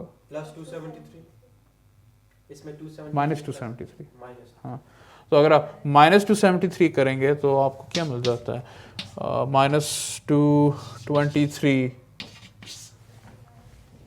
तो ये बहुत ठंडा नहीं है ना? मतलब आई थिंक इससे ज़्यादा, मतलब अर्थ पे मिनिमम टेम्परेचर क्या है? कौन सी ठंडी जगह है? आई थिंक -50 60 -81 है। -81 है ना? अच्छा कनाडा की। हाँ, ठीक है, यानी कि यहाँ से नीचे इस तक नहीं पहुँचता। तो स्पेस में जो आपके पास है वो तो इसको पता नहीं यख ठंडा कहा जाए या लेकिन वो थोड़ा सा वो है ना, हम सोच रहे हैं, आप सबको पता है कि स्टार्स की जो टेम्परेचर्स हैं, जैसे सन के टेम्परेचर किसी को पता है क्या है? कोर हाँ मिलियंस में, लेकिन हाँ कोर मिलियंस में जो सरफेस है वो स्टार्स का थाउजेंड्स ऑफ केल्विन होता है, राइट। तो हम स्टार्ट कर रहे हैं किसी ऐसी चीज़ से जो माइनस में है और फिर इवेंचुअली वो इतना गर्म हो रहा है, मिलियंस ऑफ डिग्रीज केल्विन तक पहुंच रहा है। तो इवन टेम्परेचर्स वो स्पेस सबको आई थिंक इंट्यूटिवली पता है कि ठंडी जगह होती है, राइट। उसमें क्योंकि एटमॉस्फेयर नहीं है, उसने जज्ब नहीं करना रेडिएशन को। अच्छा, और डेंसिटी ये है 10 to the 8 है। और अगर आप जस्ट आपके रेफरेंस के लिए, हमारे यहाँ पे एयर की क्या है 10 to the 25, राइट। तो अगर अर्थ के हिसाब से ये जो स्पेस क्लाउड्स हैं ये टेक्निकली वैक्यूम्स हैं, राइट। इवन अर्थ पे भी जो वैक्यूम्स हैं वो आई थिंक इससे ज़्यादा पार्टिकल डेंसिटी होती है, क्योंकि एक हद तक ही आप मतलब एयर पंप आउट कर सकते हो। कभी किसी ने कोई वैक्यूम चेम्बर देखा है? हाँ सर, रोटरी पंप से हमने बनाया था ना। हाँ। उसमें से एयर एक्सट्रैक्ट करा था। अच्छा, उसका कुछ याद है प्रेशर कितना था या पार्टिकल्स? वो याद नहीं। अच्छा लेकिन जितना भी होगा ना, इससे कहीं गुना ज़्यादा होगा। और ये हम बात कर रहे हैं किसी क्लाउड की स्पेस में, और इससे फिर एक स्टार बनना है जिसकी अपनी डेंसिटी काफ़ी ज़्यादा होती है, राइट। तो थोड़ा हैरानकुन है ना कि इतनी कम डेंसिटी से आप स्टार्ट करते हो, फिर वो ग्रेविटी कितना ज़्यादा कंप्रेस करेगा उस चीज़ को कि वो एक बहुत ज़्यादा डेंस ऑब्जेक्ट इवेंचुअली बन जाएगा। तो इस तरह के H1 रीजन्स के लिए या न्यूट्रल हाइड्रोजन रीजन्स के लिए जो जीन्स मास है वो तकरीबन होता है 1500 सोलर मैसेज। तो ये जो है ना नोटेशन m सबस्क्रिप्ट डॉट, ये सिंबल सन के लिए यूज़ होता है। किसी ने पहले कभी देखा? अच्छा, तो ये बहुत यूज़ होता है एस्ट्रोनॉमी में ना। तो इसको कहते हैं, मतलब ये तो अगर m सबस्क्रिप्ट, ये सिंबल का मतलब है सोलर मास, राइट। ये सिंबल यूज़ होता है अर्थ के लिए, क्रॉस। हाँ, किसी ने देखा कभी? अच्छा, हम एस्ट्रोनॉमी से नहीं है। हाँ फिर भी कभी किसी ने कहीं कुछ देखा होता है। एनी हाउस, तो यानी कि जो आपको मास चाहिए कोलैप्स करने के लिए इन क्लाउड्स के लिए, वो कुछ 1500 टाइम्स या 2000 गुना ज़्यादा सूरज से ना। इनके एक्चुअल मासेस जो होते हैं ना, वो अबाउट हंड्रेड्स ऑफ सोलर मास होते हैं। तो इसका मतलब है कि ये जो क्लाउड्स होते हैं, ये न्यूट्रल हाइड्रोजन वाले, ये H1 रीजन्स, ये आराम से कोलैप्स नहीं करते। तो आपको या तो मास और डालना होगा, कुछ ना कुछ करना पड़ेगा, जिसकी वजह से ना ये कोलैप्स करते हैं। बाज़ों का ये होता है गैलेक्सी में कि इसी तरह का कोई क्लाउड होगा, लेकिन कहीं दूर, ज़्यादा दूर नहीं, कोई स्टार सुपरनोवा होता है, उसकी रेडिएशन आती है, वो फिर कंप्रेस करती है इस तरह के क्लाउड को, और उसकी वजह से फिर इवेंचुअली या कंप्रेस करेगी या हवाएं कोलाइड करेंगी, और फिर इवेंचुअली ये होता है कि डेंसिटी इतनी ज़्यादा हो जाती है कि ये मास कम हो जाता है। तो ये आपको नज़र आ रहा है ना कि डेंसिटी जितनी ज़्यादा होगी मास उतना नीचे चला जाएगा, राइट। अच्छा, अब होता ये है कि जो स्पेस में आपके बादल हैं, अच्छा ये तो हमने एक वैसे बड़ी नीट सी पिक्चर मैंने आपके सामने पेश किया ना, कि एक कोई क्लाउड है, राइट, और वो कोलैप्स करके, sir I have a question. जी कोई स्टार बन जाता है। जी जी, अब जो आपने पहली इक्वेशन अभी लिखी हुई थी इधर, जी उसमें आपने मास और डेंसिटी को कंपेयर किया। आपने ना सर मास और डेंसिटी को कंपेयर किया हुआ जी। था। लेकिन जो जनरल हमारे पास रिलेशन है वो तो density is equal to mass per unit volume है। तो डेंसिटी और मास का वैसे जो देखा जाए वो तो हमारे पास डायरेक्ट रिलेशन है, लेकिन जो आपने इक्वेशन अभी लिखी हुई थी उसमें तो उनका इन्वर्स रिलेशन आ रहा था। जी बिल्कुल। कैसे सर? वो कंडीशन याद रखें ना, वो ग्रेविटी वाली। अच्छा, हाँ, वो कंडीशन, उस कंडीशन की वजह से ये एक्स्ट्रा वो आ रहा है ना। तो हम यूनिफॉर्मिटी ऑफ डेंसिटी एज्यूम कर रहे हैं, और उसको हम डाल रहे हैं इसके साथ कि जो ग्रेविटेशनल जो फोर्स है वो ज़्यादा है थर्मल उससे। अच्छा। हाँ, तो उसकी वजह से फिर ये फॉर्म उसकी चेंज हो रही है, और वो कम्प्लीटली डेंसिटी पे भी रिलेटेड नहीं, उसमें टेम्परेचर भी था अगर आपको याद है ना। तो ये दोनों चीज़ें वो करती हैं, फैक्टर इन करती हैं। अगर आप डेंसिटी को कांस्टेंट रखें और टेम्परेचर को देखें, तो टेम्परेचर आपको ज़्यादा करना होगा, फिर वो मास ज़्यादा बढ़ेगा उसका, क्योंकि जो कि मेक सेंस ना, क्योंकि अगर थर्मल प्रेशर ज़्यादा हो तो आपको ज़्यादा मास चाहिए आप उसको पार्टिकल्स को खींचने के लिए, नीचे लाने के लिए, है ना। This make sense? ठीक है। अच्छा, तो मैंने आपको जो अच्छी एक कार्टूनिश आपको मैंने दिखाई तस्वीर इसकी पेश की, वो ये थी कि क्लाउड कोलैप्स करता है, स्टार बनता है।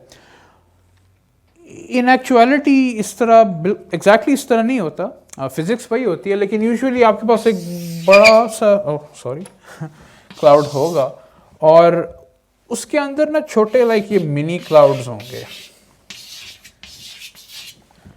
और एक एक इस क्लाउड में कोई ना कोई स्टार, और अमूमन एक नहीं कहीं 2-3 बन रहे होंगे, राइट। तो इनको कहते हैं, तो ये अगर आपका वो है मोलेक्युलर इसलिए क्योंकि हाइड्रोजन मॉलिक्यूल से मोलेक्युलर क्लाउड है, तो ये आपके पास होगा, इसको कहते हैं कोर। तो जो कोर है वो एक तरह से वो है, वो क्या होता है जिसके अंदर बटरफ्लाई बनती है, ककून होता है, राइट। तो ये एक तरह से ना एक ककून्स हैं जिनके अंदर स्टार्स पैदा हो रहे हैं ना।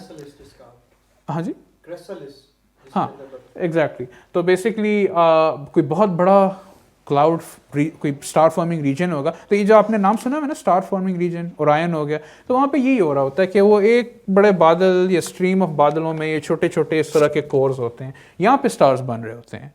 यहाँ की जो जीन्स मास होते हैं ना, वो होते हैं अराउंड 8 सोलर मास, और मतलब जो अगर आप इनकी डेंसिटी और टेम्परेचर उस इक्वेशन में प्लग इन करें, और एक्चुअली ये होते हैं टेंस ऑफ सोलर मैसेज, यानी कि इनका कोलैप्स करके स्टार्स बनना बहुत आसान है, क्योंकि वो जीन्स मैस के करीब ही हैं या ज़्यादा हैं उससे, राइट। अच्छा, वो आप दिखा सकते हैं स्लाइड्स, उसमें जो दूसरी पिक्चर है ना वो आप प्लीज़ दिखा दीजिए।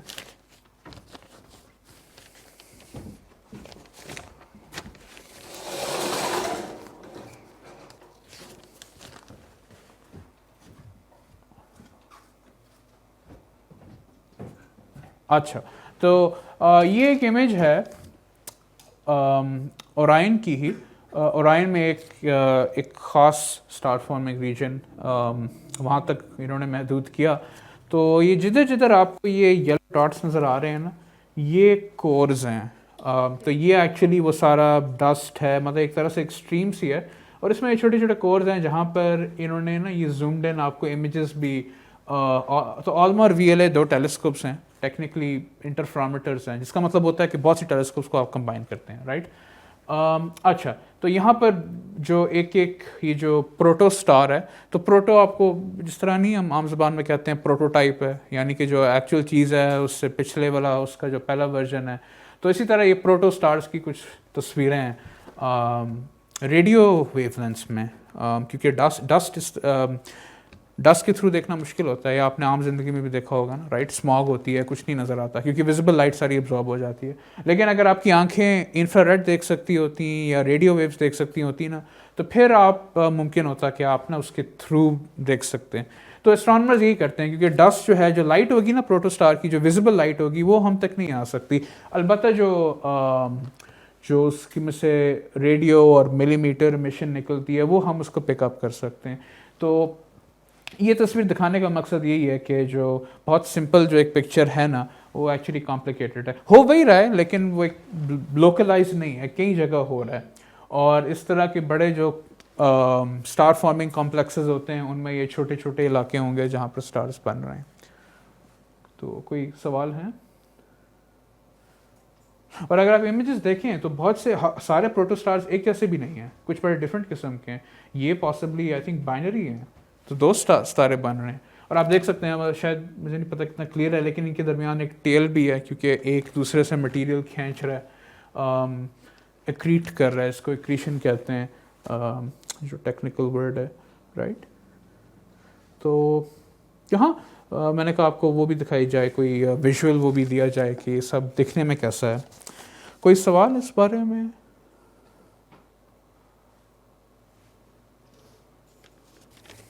अच्छा, हमारे पास आई थिंक टाइम हमारा हो गया है मोर और लेस, या अच्छा नहीं, ये एक्चुअली किया हुआ क्या है उन्होंने कि तो बेसिकली ये एक I think visible infrared image है, और उसके ऊपर ना जहाँ जहाँ ये न्यूबॉर्न स्टार्स हैं ना, उनको मार्क किया हुआ है। ये एक येलो डॉट ना, ये रैंडम सर्वे से लिया हुआ है उन्होंने, और फिर ये कि वो उसने जूम इन दिया हुआ है कि अच्छा ये जो सोर्स है, इसको जब आप बड़ी टेलीस्कोप से देखते हैं रेडियो वेवलेंथ्स में, तो फिर वो आपको ऐसे दिखाई देती है। ये एक जूम इन है उस एक छोटे स्टार का ना, जो प्रोटो स्टार है, जो कि बहुत, आपको पता है ये मतलब जो सबसे पहली इमेज बनी है रेडियो वेवलेंथ्स में न्यूबॉर्न स्टार्स की, वो सबसे पहले आई थी 2014 में। उससे पहले इमेजेस हैं, लेकिन वो हबल से ली गई हैं। हबल की लिमिट्स हैं, क्योंकि हबल थोड़ा सा देख सकता है नियर इंफ्रारेड में, लेकिन अगर आपको बहुत अच्छा क्लियर व्यू चाहिए तो आपको फिर रेडियो वेवलेंथ्स तक जाना होता है। तो वो चीज़ आलमा ने स्टार्ट की। तो एक बहुत, अगर आप गूगल करना ना, आई थिंक उस सिस्टम का नाम है, लिख देता हूँ, HL टाउ है। तो वो पहली इस तरह की तस्वीर थी किसी प्रोटो स्टार की। और अमूमन प्रोटो स्टार्स में ना, अमूमन नहीं, I think almost every time आपको नज़र आता है कि ये ज़रा खिंचे में है, इनके गिर्द एक डिस्क है, राइट। इस डिस्क की बड़ी अहमियत है हमारे हवाले से भी। हाँ जी, कुछ कहा आपने? अच्छा, कोई गेस करना चाहता है? इस डिस्क को कहते हैं प्रोटो प्लानिटरी डिस्क। तो क्या क्या क्या अहमियत हो सकती है इस प्रोटोप्लानिटरी डिस्क की? जो स्टार की गिर्द जो चीज़ जमा हुई है उसमें से क्या बनेगा? मैंने अभी कुछ सुना है, सोलर सिस्टम, हाँ एग्जैक्टली, प्लैनेट्स बनते हैं, राइट। कभी कभार इसी तरह के आपको डिस्क नज़र आते हैं और उनमें गैप्स होती हैं, तो वो गैप्स निशानी होती है कि वहाँ पे कोई ना कोई प्लैनेट है। हाँ जी एग्जैक्टली, वो इसलिए क्योंकि जो प्लैनेट होगा ना वो इर्द गिर्द की गैस को खाने शुरू करेगा, तो आपके पास ये बैंड्स बनने शुरू हो जाते हैं। अच्छा ठीक है, आई थिंक यही मैंने कहना था इस बारे में। ऑलराइट, तो आप चाहेंगे मैं आगे कंटिन्यू करूं या? अच्छा, तो ये एक और कैलकुलेशन, तो अब हम थोड़ा सा, क्योंकि मैंने एक वो आपको टीज़ दे दिया है कि स्टार बनेगा, इर्द गिर्द डस्ट होगी, तो उसके गिर्द गिर्द प्लैनेट्स होंगे, तो थोड़ी सी हम प्लैनेट्स की बात कर लेते हैं। इसको बंद कर दीजिएगा।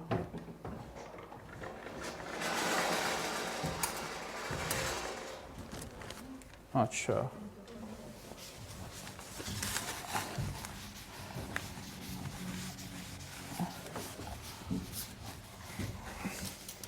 तो लेट्स से आपके पास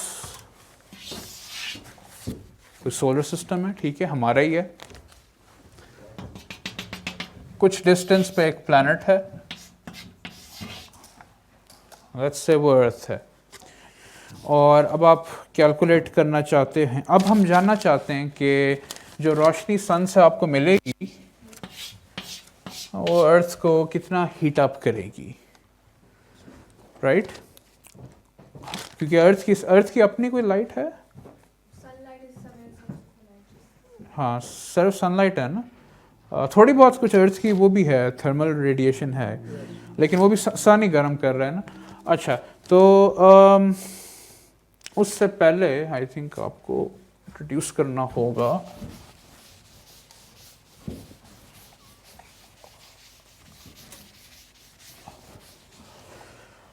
लेट्स से हमारे पास कोई स्टार है, या आप इसको स्टार ना समझे, कुछ भी समझे, बल्ब है, कोई एनर्जी सोर्स है, राइट? हाँ जी, अच्छा, उसमें से लाइट इमिट होगी, ठीक है। लेट्स से आप यहां पर हैं कहीं पे, मैं इस डिस्टेंस को r1 कह देता हूं, और कोई और थोड़ा सा दूर है, उसको R2 कह देते हैं। अच्छा, कोई भी जो लाइट सोर्स होगी ना, चाहे वो बल्ब हो या स्टार हो, उसकी अपनी एक पावर होती है, राइट? जिस तरह बल्ब की नहीं पावर होती, हाँ ठीक है, इंटेंसिटी आएंगे, लेकिन इंटेंसिटी से जो इंट्रिंसिक वो है एनर्जी होती है किसी सोर्स की, कि वो कितनी एनर्जी पर सेकंड दे रहा है, उसका क्या कहते हैं पता? तो इंटेंसिटी उसी से ड्राइव होती है, एग्जैक्टली पावर, राइट? तो जिस तरह बल्ब का नहीं 100 वाट का बल्ब होता है, उसका मतलब है कि 100 जूल पर सेकंड वो एमिट कर रहा है, तो इस तरह स्टार की जो पावर है उसको ना हम लुमिनोसिटी कहते हैं, राइट? और इसको अमूमन हम L से डिनोट करते हैं, ठीक है। अच्छा, लेकिन होता ही है कि जैसे जैसे लाइट एक सोर्स से दूर जाती है, फैलती चली जाती है ना, मतलब जब आप किसी, फर्ज करें हेडलाइट है गाड़ी की, जितना दूर होते हैं हेडलाइट कैसी नज़र आती है, मध्यम होने शुरू हो जाती है, एग्जैक्टली, राइट? और फिर जितना आप अगर मुंह अपना डालेंगे उसमें, तो फिर वो आपकी आंखें ख़राब हो जाती हैं। हाँ, अलबत्ता उसकी अपनी जो जितनी वो एनर्जी खारिज कर रहा है वो बल्ब, वो हेडलाइट, वो तो चेंज नहीं हो रही ना, सिर्फ ये हो रहा है कि आप जितनी इंटरसेप्ट करते हो, परसीव करते हो, वो चेंज होती है। तो जितना आप दूर जा रहे हो, जो लाइट है कि उस बल्ब की, हेडलाइट की या स्टार की, वो फैलती चली जाएगी, वो एक ज़्यादा बड़े स्फीयर पे फैलेगी। हाँ, मतलब वो वेव फ्रंट्स उसके स्फीयरिकली होंगे, हाँ। अच्छा, तो लेट्स से, तो हमने लुमिनोसिटी, तो हम एक क्वांटिटी है जिसको फ्लक्स कहते हैं, किसी ने फ्लक्स का नाम सुना है? हाँ एग्जैक्टली, लाइन्स पर या फोटॉन्स पर यूनिट एरिया, जो भी कोई भी चीज़ per unit area, right? Even मतलब पानी अगर कहीं से डैम में फ्लो कर रहा है, उसका भी एक फ्लक्स होता है, उसको शायद कुछ और कहते हैं, मैं क्यूसेक कहते हैं, इस तरह का कुछ लफ्ज़ है, राइट या स्टूडेंट्स कितना अगर आप गिनना शुरू कर दें कि अच्छा इस डोरवे में कितने लोग दाखिल हो रहे हैं पर टाइम पर एरिया, तो वो एक फ्लक्स, वो भी एक फ्लक्स होगा। तो जो फ्लक्स होता है वो पावर होता है डिवाइडेड बाय सम एरिया। तो इन दिस केस मैं कह रहा हूँ कि एक बंदा जो यहाँ खड़ा हुआ है R1 पे, उसका जो स्फीयर है उसका रेडियस R1 होगा, एग्जैक्टली 4 पाई आर स्क्वायर। ये सबको पता है स्फीयर का area, right, 4 pi r square. और इसी तरह जो यहाँ पर होगा वो 4 पाई R2 स्क्वायर उसका एरिया होगा, ठीक है। तो हम इसको कह सकते हैं फ्लक्स 1, और इसी तरह फ्लक्स 2 जो है velocity divided by 4 pi R2 square, right. Main जो चीज़ नोट करने वाली है कि जो फ्लक्स है वो इन्वर्सली प्रोपोर्शनल है आर स्क्वायर्ड के एरिया के इनवर्स स्क्वायर लॉ, एग्जैक्टली, इसको इनवर्स स्क्वायर लॉ कहते हैं, इनवर्स स्क्वायर लॉ। किसी को कोई और एग्जांपल पता है इनवर्स स्क्वायर लॉ की, कोई ऐसी और चीज़ जो 1/r स्क्वायर से गिरती है? ये जो आपकी ग्रेविटी कौन सी? दोबारा बोलो। सेंट्रीफ्यूगल फोर्स मतलब वो टेक, आई गेस, हाँ, क्योंकि वो अगर इक्वल हो उसके ग्रेविटेशन के, अगर ग्रेविटेशन ही वो वाहिद सेंट्रीफ्यूगल फोर्स हो तो फिर हाँ, लेकिन कूलम्ब फोर्स, एग्जैक्टली, या इवन ग्रेविटेशन जो है ना, तो वो दोनों 1/r स्क्वायर्ड से फॉल करते हैं। तो इसी तरह इलेक्ट्रोमैग्नेटिज्म में भी यही है कि जो वेव है, इलेक्ट्रोमैग्नेटिक वेव्स हैं, वो 1/r स्क्वायर से उनकी इंटेंसिटी फॉल कर रही है, या फ्लक्स उनका, फ्लक्स और इंटेंसिटी में एक सटलिटी है, उसमें मैं नहीं जाऊँगा, लेकिन ठीक है। इसका मतलब बेसिक चीज़ ये है कि जितना दूर आप जाओगे किसी सोर्स से, वो लाइट उतनी फैलती चली जानी है। अच्छा, तो अब हम वापस आते हैं यहाँ वाले एग्जांपल पे। तो सूरज की एक लुमिनोसिटी है, इसको सोलर लुमिनोसिटी कहते हैं, राइट। अगर आप जानना चाहते हैं वो वाट्स में कितनी है, वो 3 × 10⁻26 वाट्स है, बहुत ज़्यादा है। तो इसलिए हम कहते हैं ना कि सोलर पावर अच्छी चीज़ है, क्योंकि सूरज मतलब ये कितने वाट्स हैं, और ये पर सेकंड इतनी एनर्जी इमिट हो रही है। अच्छा, तो ज़मीन पे क्या होता है कि ज़मीन का कुछ डिस्टेंस, किसी को डिस्टेंस पता है अर्थ का सन से?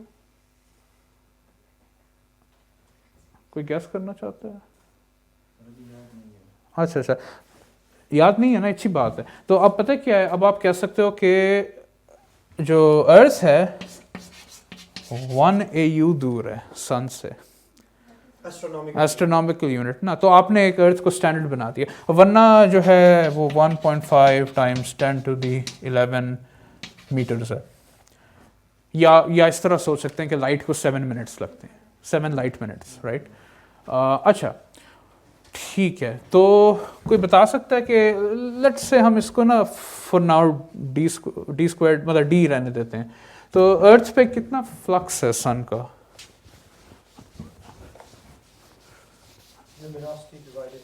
लुमिनोसिटी डिवाइडेड बाय, ठीक है, 4 पाई d स्क्वायर्ड या 4 पाई 1 AU स्क्वायर्ड, राइट, ये होगा ना, जहाँ पे d1 AU होगा। 1/2 कौन सा? लुमिनोसिटी ऊपर रखें, इसको नीचे रखें, तो 1.5, और ये दोनों फैक्टर है ना 1.5। अच्छा, नहीं, वो मतलब वो ठीक है, वो आप उसमें प्लग इन, बस मैं वैसे ही कह रहा हूँ, जेनेरिकली यही होगा ना, 4 पाई और डिस्टेंस स्क्वायर्ड, ठीक है। अच्छा, गुड।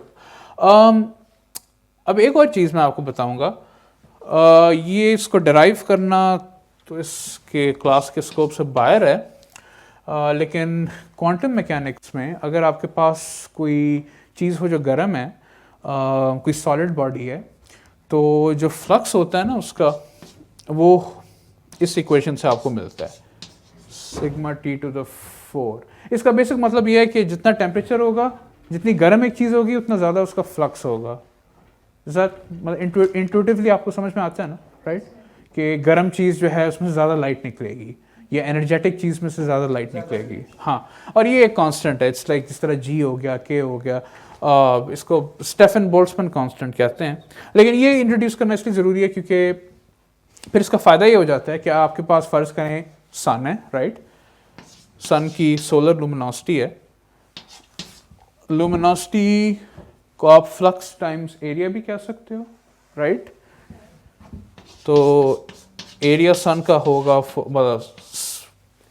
सन एक स्फीयर है, राइट, 4πr², टाइम्स ये सिग्मा टेम्परेचर सन का टू द पावर 4, है ना? This make sense? ये सिर्फ बस उसको थोड़ा सा रीऑर्गेनाइज किया।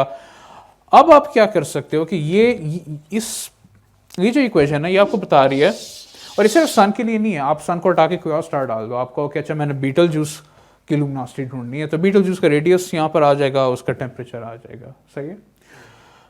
तो ये वो एनर्जी है जो सन एमिट कर रहा है, राइट? और ये चीज़ इसके बराबर आ जाती है।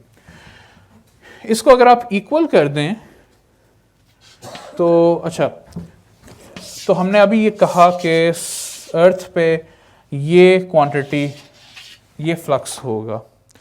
अच्छा, लेकिन ये फ्लक्स है और अर्थ का याद रखें कि उसका अपना एक एरिया है ना, राइट? तो और फ़र्ज़ करें कि लेट्स से आप सन पे बैठे हैं, आप अर्थ की तरफ देख रहे हैं, अर्थ एक स्फीयर है, तो आपके पॉइंट ऑफ व्यू से वो एक सर्कल नज़र आएगा, उसका कुछ एरिया होगा, राइट? πr², very good. तो फिर ये होगा कि अर्थ जो एनर्जी रिसीव कर रही है वो ये सोलर फ्लक्स है 4πd² टाइम्स पाई जो एरिया है अर्थ का, प्रोजेक्टेड एरिया। अच्छा, ये सब करने का फ़ायदा ये है कि हम चाहते ये हैं कि अब जब आपको जितनी एनर्जी सन से आएगी, अर्थ उसी को वही एनर्जी अर्थ अब्जॉर्ब करेगा ना, राइट? लेकिन क्या अर्थ सारी एनर्जी अब्जॉर्ब करेगा जो सन की तरफ से आएगी?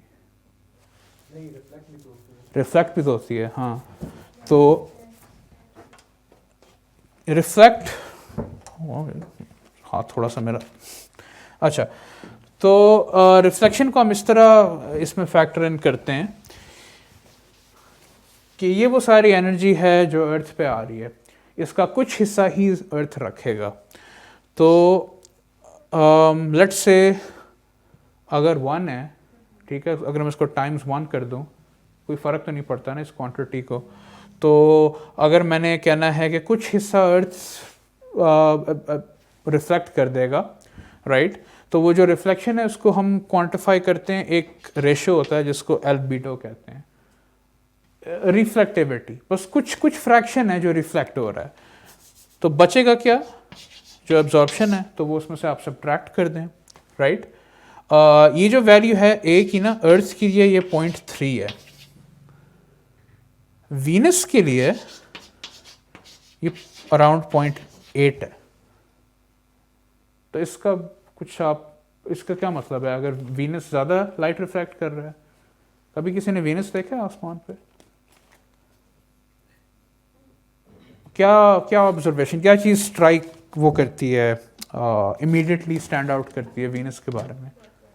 बहुत ब्राइट होता है, राइट? इनफैक्ट वो सबसे ब्राइट होता है अगर कंपेयर टू और स्टार्स, मतलब सन के अलावा। और इसकी वजह ये होती है कि वीनस बहुत ज़्यादा रिफ्लेक्टिव है, वो बहुत कम लाइट एब्जॉर्ब करता है, ठीक है? वो उसकी वजह वीनस के क्लाउड्स हैं, उसके जो आपने देखे होंगे वाइटिश से होते हैं, सल्फर ऑक्साइड से बने। ठीक है, कोई सवाल अभी तक? सब ठीक है? हाँ सर, कुछ सो नहीं रहा, आई एम रियली, या तो हाँ चलो, दैट्स गुड। अच्छा, अब मैं ना थोड़ा जल्दी ये करता हूँ, सारी मैं आपको मैथ स्पेयर करूँगा, लेकिन एसेंशियली हम सॉल्व क्या कर रहे हैं, वी वांट टू फाइंड क्या उसे किधर क्या, हाँ अच्छा, हाँ जो लाइट अर्थ पे आ रही है। अच्छा, तो ठीक है, ये हो गया, आपने सन की लुमिनोसिटी ली, एक्चुअली ये इक्वल नहीं है, ये बेसिकली ये है। तो अब अर्थ भी जो एब्जॉर्ब करेगा एनर्जी, उसको फिर वो री एमिट करेगा, राइट? तो अर्थ भी एक ब्लैक, ये जो इक्वेशन है ना, ये यूज़ होती है ब्लैक बॉडीज़ के लिए, जो कि एक फैंसी टर्म है कहने की, एक डेंस ऑब्जेक्ट जो कि गर्म है। तो अर्थ भी डेंस है, अर्थ भी गर्म होगा, अर्थ का भी कुछ सरफेस वो है, सरफेस एरिया है, राइट, और अर्थ का भी टेम्परेचर है। तो हम ये चीज़ कैलकुलेट करना चाह रहे हैं कि टेम्परेचर क्या है अर्थ का, यानी कि सूरज उसको कितना गर्म करेगा। ठीक है, अब अगर हम सारी मैथ्स मैं स्किप करूं, जो कि एक अच्छी आदत नहीं होती, लेकिन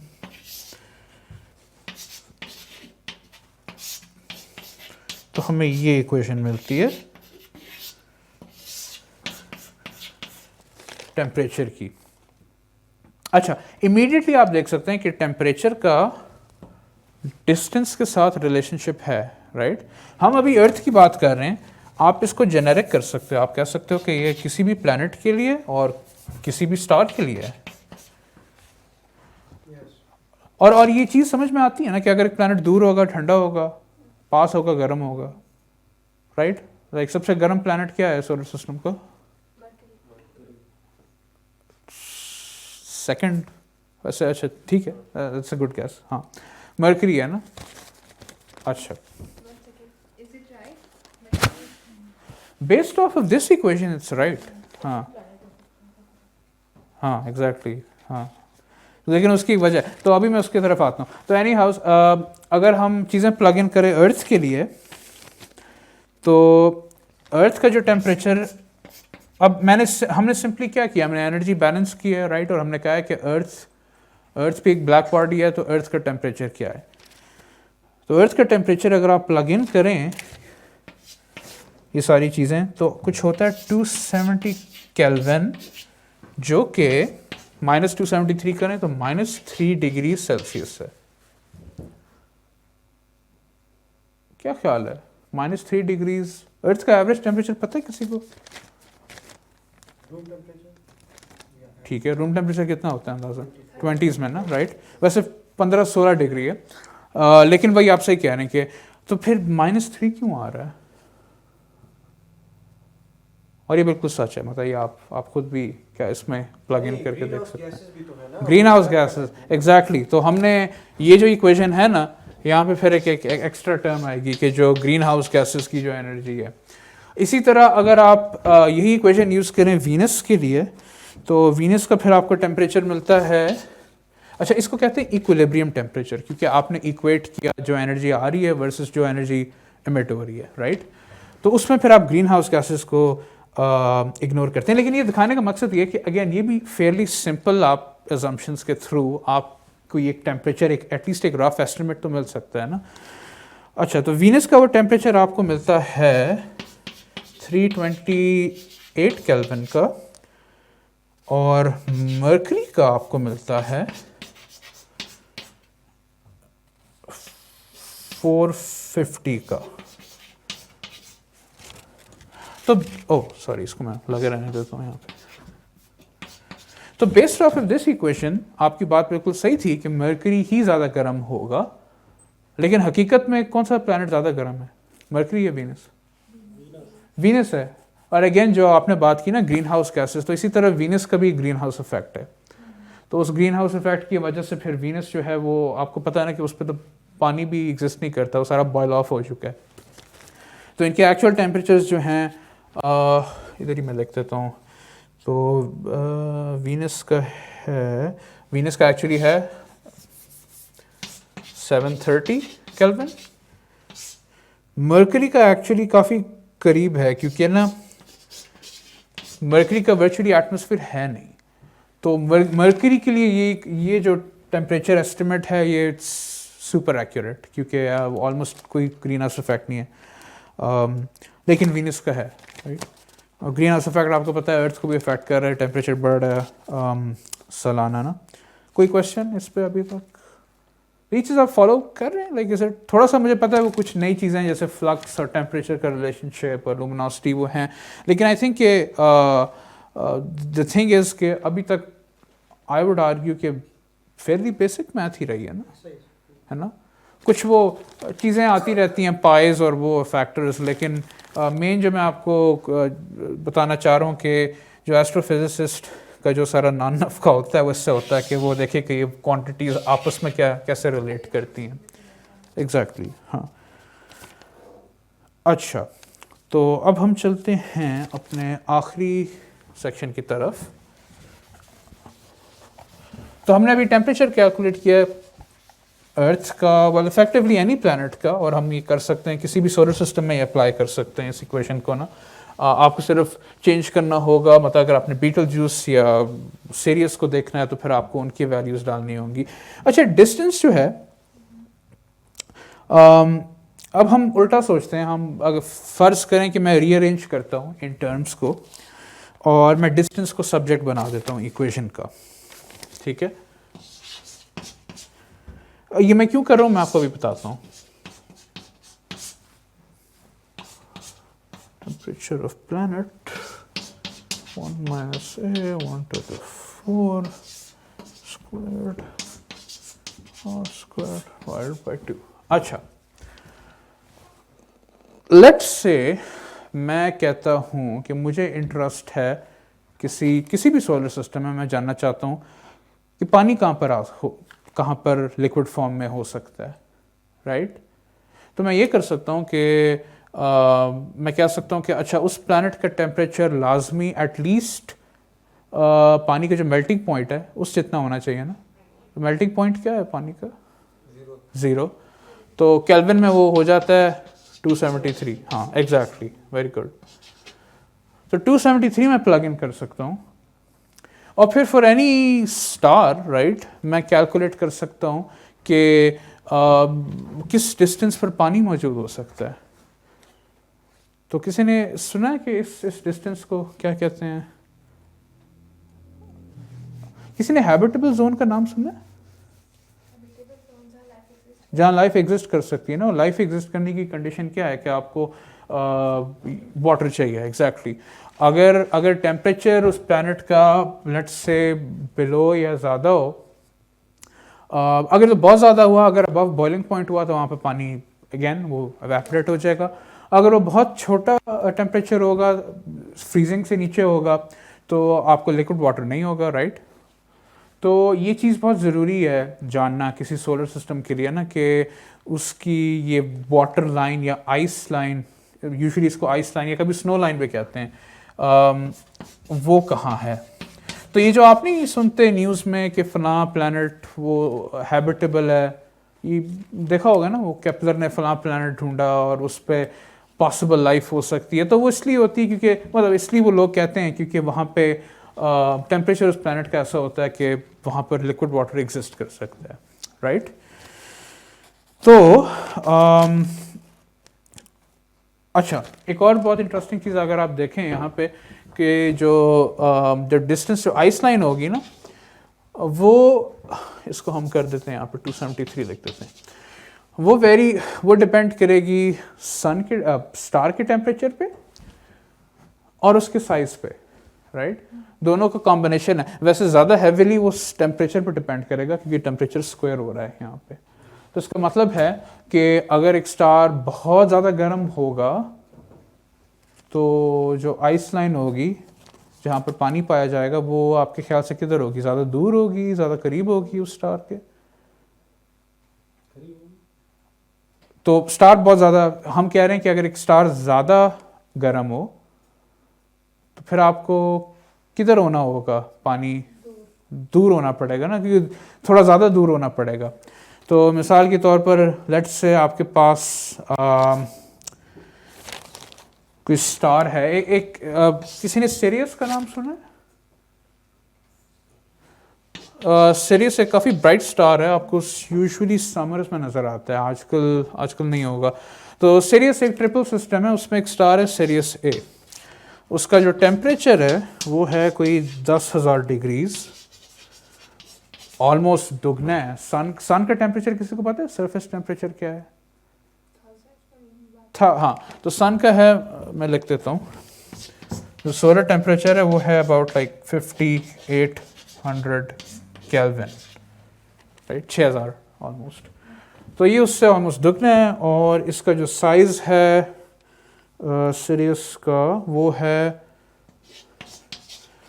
अबाउट 2 टाइम्स सूरज से बड़ा है।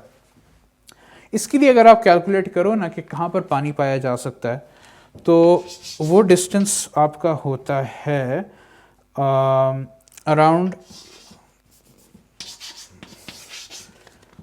6 AU। अच्छा, 1 AU है अर्थ से सन तक, तो 6 AU मिसाल के तौर पे जुपिटर 5 AU पे है, तो ऑलमोस्ट आपको जुपिटर से थोड़ा दूर होना पड़ेगा इस स्टार सिस्टम में, इस स्टार के गिर्द, अगर आपने वहाँ पर पानी, हाँ, लाइफ अगर एग्जिस्ट करवानी है, राइट। तो 1 AU हमारा हैबिटल जोन है ना, क्योंकि यहाँ पर पानी है और इस वक्त भी आप देख सकते हैं ये पानी है ठीक है। अच्छा, इसी तरह आप एक और स्टार कंसिडर करें। किसी ने बीटल जूस का नाम सुना है? कोई बता सकता है बीटल जूस किस टाइप ऑफ, क्या टाइप ऑफ स्टार है और कुछ स्पेशल उसके बारे में? अच्छा, कभी किसी ने देखा है बीटल जूस अपनी आंखों से? नजर आता है? अभी भी नजर आ रहा होगा अगर आप बाहर जाए ना। नहीं देखा? अगर आप आसमान में अच्छा, ये आपका होमवर्क है, आप ये 3 स्टार्स ढूंढना, ठीक है, उसके नीचे ही 2 स्टार्स होंगे, उसके ऊपर 2 स्टार्स होंगे, ये 3 लाइन ढूंढ के जो लेफ्ट वाला होगा ना, ये बीटल जूस होगा, और ये स्टार आपको थोड़ा सा रेड सा नजर आएगा आंखों से, कोई टेलीस्कोप की कोई किसी चीज की जरूरत नहीं है। हाँ जी। अच्छा, तो बीटल जूस के लिए अगर आप ये कैलकुलेशन करें, और बीटल जूस एक रेड सुपर जायंट है, एक ज़्यादा फूला हुआ फैला हुआ स्टार है, तो उसका टेम्परेचर है अबाउट 3600 केल्विन, तो सूरज से कम वो है, ठंडा है, और जो साइज़ है उसका ऑलमोस्ट 1000 गुना ज़्यादा है सन से, तो वो फूला हुआ भी बहुत ज़्यादा। और आप देख सकते हैं कि अगर स्टार का रेडियस भी बहुत ज़्यादा होगा ना, तो जो आइस लाइन है वो फिर शिफ्ट होगी। तो इसके लिए बीटल जूस के सोलर सिस्टम में आपको एटलीस्ट 300 AU दूर होना पड़ेगा जहाँ पर पानी हो सकता है। 300 AU अब हमारे यहाँ पे इफेक्टिवली नेपट्यून है आई थिंक 30-40 AU पे, तो मतलब 100 AU पे तो आप ऑलमोस्ट ये है ना, आप बिल्कुल बाहर ही हैं, मतलब सोलर सिस्टम के अंदर हैं, लेकिन वो शुरू हो जाता है बेसिकली जहाँ पर कॉमेट्स पाए जाते हैं, और ये जो डिब्री गर्द गुबार है सोलर सिस्टम का। लेकिन एक और, अगर आपको बीटल जूस के गिर्द कहीं पर पानी ढूंढना है तो आपको इतना दूर जाना पड़ेगा उससे, राइट। तो कंपेयर टू हमारे सोलर सिस्टम ये काफ़ी अजीब है ना, और हमारे लिए तो सबसे बेस्ट ये 1 AU ही है, इधर ही पानी पाया जाता है। लेकिन डिपेंडिंग ऑन स्टार अगर चेंज हो जाए तो आपको या तो ज़्यादा दूर जाना पड़ेगा या करीब जाना पड़ेगा। तो आखिरी एग्जांपल मैं आपको देता हूँ, आई प्रॉमिस ये आखिरी एग्जांपल ही है। तो बीटल जूस एक जाइंट स्टार, एक रेड सुपर जाइंट है, तो इसी तरह ऑपोजिट एक्सट्रीम पे ड्वार्फ स्टार्स होते हैं। किसी ने रेड ड्वार्फ्स का नाम सुना? अच्छा, तो कुछ स्टार्स होते हैं जो सन से भी छोटे होते हैं मास में और साइज में, तो उनको एम ड्वार्फ्स कहते हैं। तो एक टिपिकल एम ड्वार्फ, उसका जो टेम्परेचर है वो होगा अबाउट, मैं ना ट्रांसलेशन कर रहा हूँ, वो होगा 3000 केल्विन, और जो साइज होगा उसका वो होगा अबाउट 0.3 सोलर रेडाई। तो साइज आप देख सकते हैं काफ़ी कम है, लाइक आधे से भी कम है सन का ना। तो इसके लिए अगर आप ये वाली कैलकुलेशन करें आइस लाइन की, तो इसकी जो आइस लाइन होगी वो होगी एट अबाउट 0.1 AU,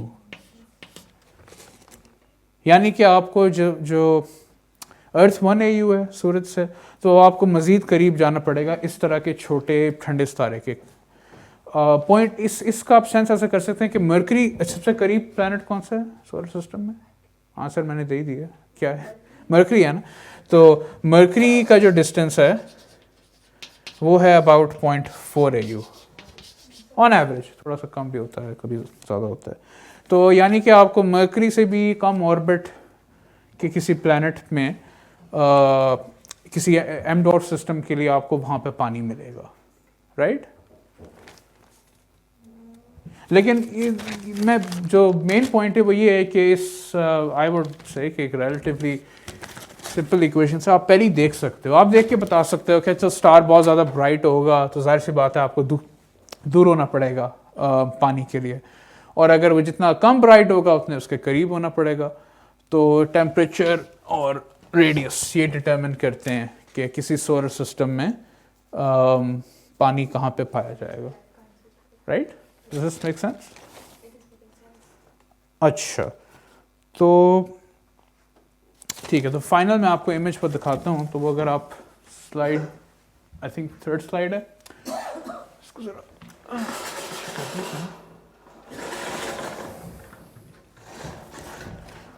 तो एक सिस्टम है, उसका नाम है केपलर 62। केपलर स्पेस मिशन का लोगों ने नाम सुना? केपलर टेलीस्कोप, अच्छा, तो केपलर एक स्पेस टेलीस्कोप थी, उसने वैसे ठीक है, आई थिंक लाइट बंद करने की जरूरत नहीं है।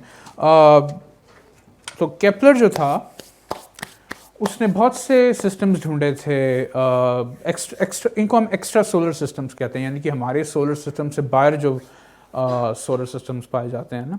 तो ये एग्जांपल है केपलर 62 की। तो मेन चीज़ मैं आपको दिखाना ये चाह रहा हूँ कि ऊपर ये केपलर का सिस्टम है और नीचे हमारा वाला है। तो वैसे एक्चुअली उसकी कुछ लाइंस हैं जो आनी चाहिए। हाँ, लाइट ऑफ ज़रा करेंगे प्लीज़।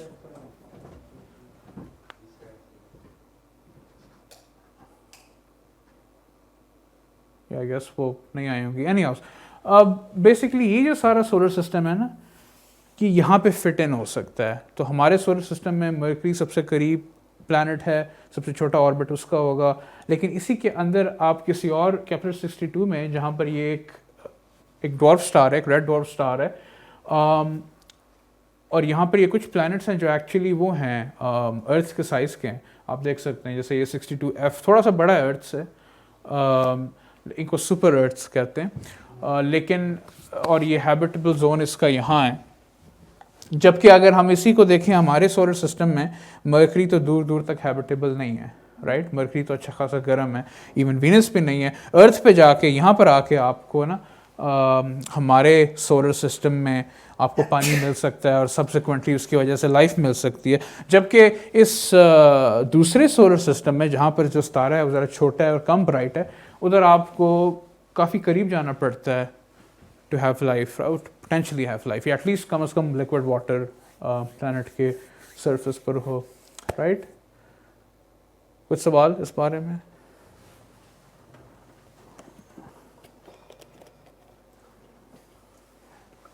कोई ख्यालात लोगों के?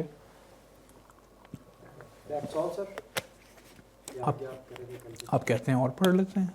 और पढ़ाएं सर? नहीं, यही था मेरे पास। तो बेसिकली आज मैं करना ही चाह रहा था कि हम स्टार्ट करें स्टार फॉर्मेशन से। ज़ाहिर सी बात है, एक दफ़ा सितारा आपका बन गया तो उसके बाद आपने सोचना है कि उसके इर्द गिर्द क्या हो रहा है। तो इसलिए मैंने कहा कि और द गोल वॉज कि आपको ना मतलब आसान, जितना आसान हो सके ना, कुछ फिज़िक्स के साथ दिखाया जाए कि कुछ बहुत ही बेसिक असम्पशंस के साथ और मतलब हाई स्कूल ज्योमेट्री के साथ आप ये कुछ क्वांटिटी से ड्राइव कर सकते हैं। तो जनरली क्या ख्याल था लोगों का? ठीक था, सही था? मैथ्स थोड़ी ज़्यादा थी, कम होनी चाहिए थी? फिजिक्स तो मैथ के बगैर करनी चाहिए। हाँ, ये तो होता है। हाँ, इसका मकसद ये था इस लेक्चर का ना कि एटलीस्ट थोड़ी सी मैथ ज़रूर यूज़ की जाए, थोड़ा सा आपको मुतारिफ भी कराया जाए कि एस्ट्रोफिजिक्स होती कैसे। लेकिन ये आपने अच्छा किया कि वो इंटीग्रल्स और डिफरेंशियल इक्वेशंस नहीं यूज़। हाँ, नहीं, वो मैंने नहीं करना था। वो शायद किसी और सेशन जब हमने कोर्स वर्क में केपलर्स लॉ डिराइव किया था, तो हम लोगों ने मतलब डिफरेंशियल इक्वेशन से वो किया था ना। हाँ जी, बिल्कुल, वो आपने किया होगा, वो सॉल्व। हाँ, वो मुझे भी नहीं याद है, वो काफ़ी पहले देखी थी। लेकिन द थिंग इज़ कि हम उसको अप्लाई करना है ना, तो एस्ट्रोनॉमी एक तरह से अप्लाइड फिजिक्स ही है कि आपने ये लॉज डिराइव किए हैं तो अब आपने इनको यूज़ करना है स्टार के कॉन्टेक्स्ट में, गैलेक्सी के कॉन्टेक्स्ट में, प्लैनेट के कॉन्टेक्स्ट में। नहीं, बहुत अच्छा आपका लेक्चर था, बहुत ही मतलब थैंक यू।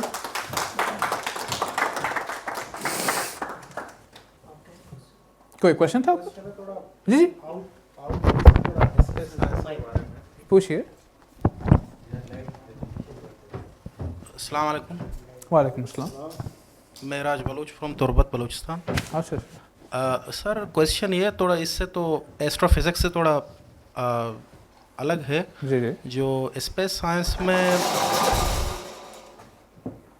हाल ही में हमने जो आर्टिकल पढ़े हैं, जो आपने एबिचुअल जोन की बात की है, इसमें मेक्सिको में एक एलियन के जो वो मिले थे, क्या इसमें सच्चाई है या नहीं है? अच्छा उसमें नहीं वो आई थिंक फेक है। हाँ वो जाली दूसरी बात यह है कि जो मिशन चंद्रयान है, जी इस पे जो इंसान की पहुंच जो डार्क साइड ऑफ मून पे पहुंच चुकी है, तो उसमें हमें फ़ायदे क्या हो सकते हैं?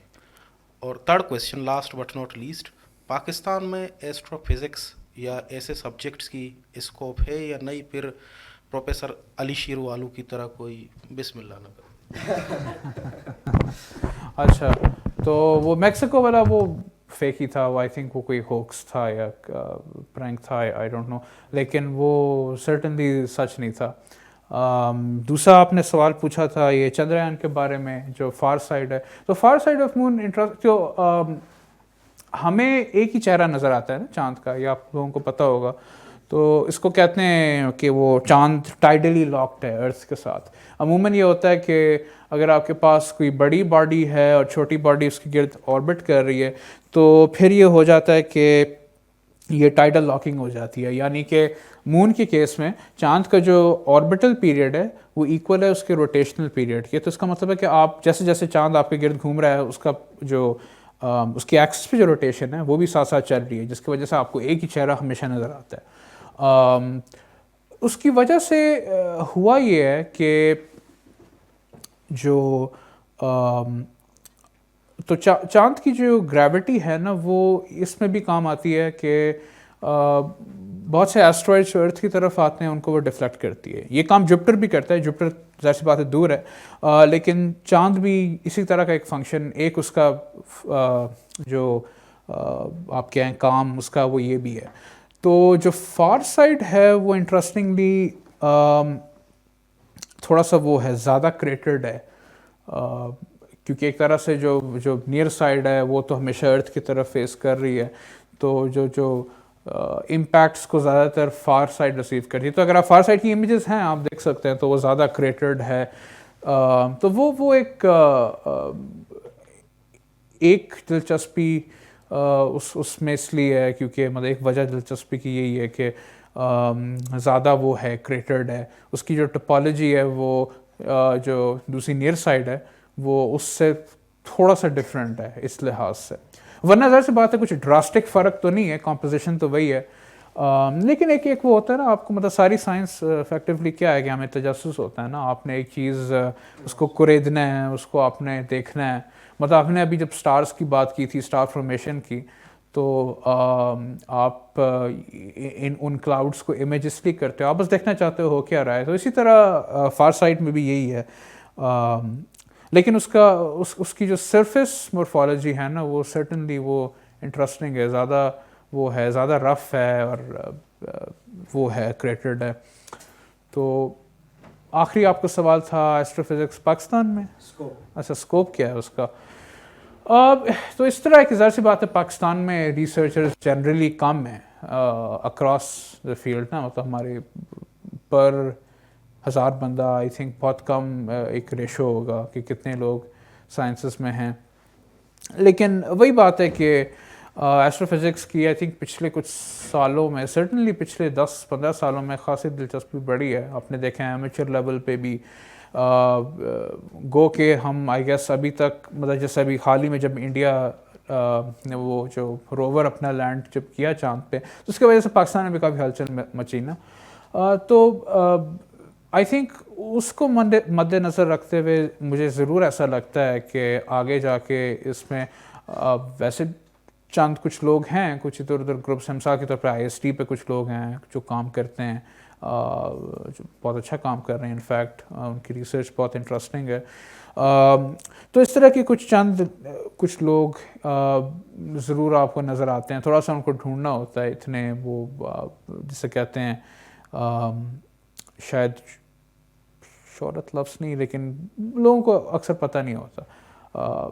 अगर मैं सच बोलूँ तो इवन अगर आप वेस्ट में भी देखें, मतलब मैं जब अमेरिका में था तो कुछ अर्सा मतलब मैंने पढ़ाया भी था स्टूडेंट्स को, हम अपनी यूनिवर्सिटी पे ओपन नाइट्स भी करते थे, तो मैं बड़ा हैरान होता था कभी कभार लोगों के सवाल सुन के ना।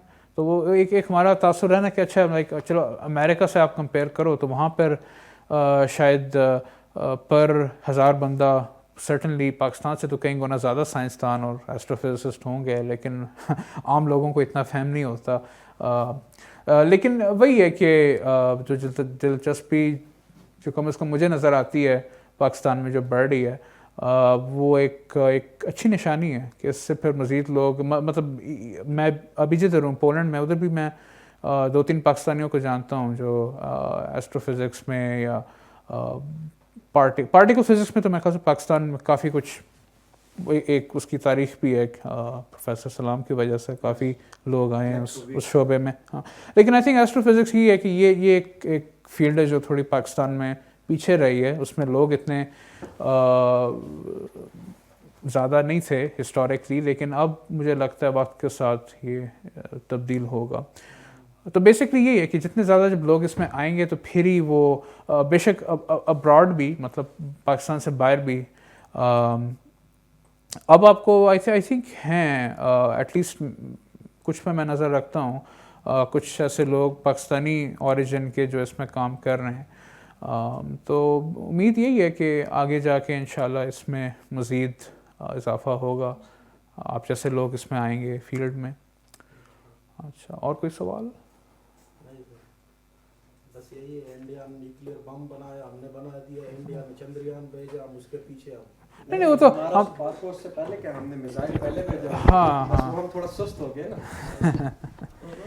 नहीं हमने भी तो बम इंडिया की वजह से ही बनाया था ना, और तो कोई वजह नहीं थी। हमें उन्होंने IIT मुंबई बनाया है, हमें भी बनाना पड़ेगा। जी बिल्कुल बिल्कुल बना रहे हैं इस तरह का। हाँ, नहीं वो बनाना तो पड़ेगा, इसमें कोई शक नहीं है। वो ज़रूर वसाइल की एक कमी है, कुछ इकानमी का भी एक मसला रहता है कि हमारी इकानमी इंडिया की निस्बत कम है, लेकिन यही है कि अगर इस पर वसाइल अगर जो थोड़े बहुत भी हैं इस पर ख़र्च किए जाएं, जो थोड़े बहुत लोग बाहर हैं उनको शामिल किया जाए तो ये हम मसला अपना हल कर सकते हैं। उम्मीद तो यही है। बाकी लोग हैं जी टैलेंटेड लोग हैं, आप ये से और सब तो हमें याद रखें। हाँ जी। Yes, I have a question कि how to start your career in astrophysics, right? कि it's all about research and paperwork, right? So as a student in the undergrad, how can you become a part of the research? क्या आप कुछ ऐसे resources share कर सकते हैं जिससे हम up to date रहें और जो recent researches हो रही हैं उनके बारे में जान सकें, उनका part बन सकें? Thank you. तो मतलब इसके हवाले से if you want to know कि हो क्या रहा है, तो अगर आप नोटिस करें बहुत से जो आपकी ये ऑब्जर्वेटरीज़ हैं इनके यूजुअली वेबसाइट्स होंगी, तो नासा की होती है, नासा के हर मिशन की अपनी एक वेबसाइट होगी। तो अगर आप जानना चाहते हैं कि चंद्रा टेलीस्कोप क्या कर रही है या मिसाल के तौर पर हबल क्या कर रहा है, तो वो आप इंडिविजुअली भी आप पढ़ सकते हैं। इसी तरह जो यूरोपियन स्पेस एजेंसी है, ईसा के अपनी वेबसाइट्स हैं, ईसा के अपने मिशंस हैं, उनके अपने वो हफ्तावार या सर्टनली हफ्तावार आई थिंक मैंने देखा है कि अपडेट्स पोस्ट करते रहते हैं कि ये फ़लाँ हमने स्टार इमेज किया था। जैसे जो आपको मैंने इमेजेस जैसे दिखाई थी ओरायन की ना, जो यंग स्टार्स की, तो वो बहुत से बड़ी दफ़ा मैंने हेडलाइंस में देखा है कि अच्छा वो VLT captures so and so baby planet around so and so star. तो मतलब वो ये चीज़ें आपको ख़ास तौर पे सोशल मीडिया पे अगर आप इनके ऑफिशियल हैंडल्स फॉलो करें ना, एज अपोज टू कुछ लोगों ने कुछ वो पेजेस भी बनाए हुए हैं, उनसे मैं ज़ाती तौर पर थोड़ा सा दूर रहता हूँ, क्योंकि मुझे लगता है कि वो कभी कभार उसमें मुबालगा राई होती है या खुद से लोगों ने बातें गढ़ी होती हैं। लेकिन इनकी ऑफिशियल चैनल्स हैं। बाकी अगर आप थोड़ा सा और टेक्निकल पढ़ना चाहते हैं, एक वेबसाइट है, जैसे एक astronomy.com है, phys.org है। phys.org थोड़ी सी टेक्निकल है, उसमें वो कोशिश ये करते हैं कि उसमें फिर नीचे उन्होंने लिंक में पेपर भी दिया होता है, अगर आपने वो पेपर पढ़ना है ना। इसी तरह और क्या है, एक स्काई मैगजीन थी, कुछ हैं, अगर आप गूगल करेंगे ना तो बहुत से एस्ट्रोनॉमी की तो बहुत ज़्यादा हैं। लेकिन आई थिंक बेस्ट यही है कि जो आपको चीज़ इंटरेस्ट करती है ना, अगर आपको हबल में इंटरेस्ट है तो हबल का आप सारे हैंडल्स फॉलो करें। नासा के ब्लॉग्स भी होते हैं, बड़ी दफ़ा वहाँ पर, जैसे जो मैंने आखिरी आपको ग्राफिक दिखाया, ये मैंने उन्हीं की किसी ब्लॉग से उठाया था। बाकी जहाँ तक अंडरग्रेड में रिसर्च की बात है तो इट्स मतलब प्रॉबेबली बिल्कुल शुरू में तो आप रिसर्च स्टार्ट करना मुश्किल है। बेहतर ये होता है कि थोड़ा सा आप टाइम लें, ज़रा कोर्स वर्क से एडजस्ट करें, उसके बाद फिर जाके 1 या 2 सेमेस्टर बाद स्टार्ट कॉन्टैक्टिंग जो आपके डिपार्टमेंट में हैं लोग। आई थिंक ऐसा भी मुमकिन है, कुछ लोगों ने ये ट्राई किया, मैंने एटलीस्ट मेरा तजर्बा नहीं है, कि you can also email people, even आपके इंस्टीट्यूट से बाहर जो लोग हैं, कि यार मुझे आपकी रिसर्च बड़ी इंटरेस्टिंग लगती है, can I work on this और वो। तो ये कुछ हैं आई थिंक चीज़ें जो आप कर सकती हैं। लेकिन यही है कि रिसर्च भी शुरू में जो आपका सुपरवाइज़र या एडवाइज़र होगा उसको ज़्यादा वो चाहेगा कि पहले आप थोड़ा सा एक बेसिक्स आपकी स्ट्रांग हों, फिर उसके बाद आप जो वो कर रहा है उसके बारे में पढ़ें। तो स्टडी या पढ़ने का एक कंपोनेंट रिसर्च में भी होता है कि आप पेपर्स पढ़ेंगे, उसको एब्जॉर्ब करेंगे, और फिर एक दफ़ा जब आप को थोड़ा सा आइडिया हो जाता है कि अच्छा ये फील्ड में हो रहा है और ये चीज़ यहाँ इस डायरेक्शन में जा रही है, तो फिर आप you can start working on something. बाकी practical skills I would say कि प्रोग्रामिंग और सर्टनली प्रोग्रामिंग आपको आनी चाहिए, एटलीस्ट बेसिक प्लॉटिंग कैसे करते हैं, ये फॉर लूप्स हो गए, टेक्स्ट फाइल्स कैसे खोलनी है, एक्सेट्रा। तो आई वुड से कि ये कुछ चीज़ें हैं जिन पर आपको तवज्जो देनी चाहिए अगर आप चाहती हैं कि रिसर्च में आप जल्द से जल्द शुरू आप कर सकें। ठीक है, और कोई सवाल? जी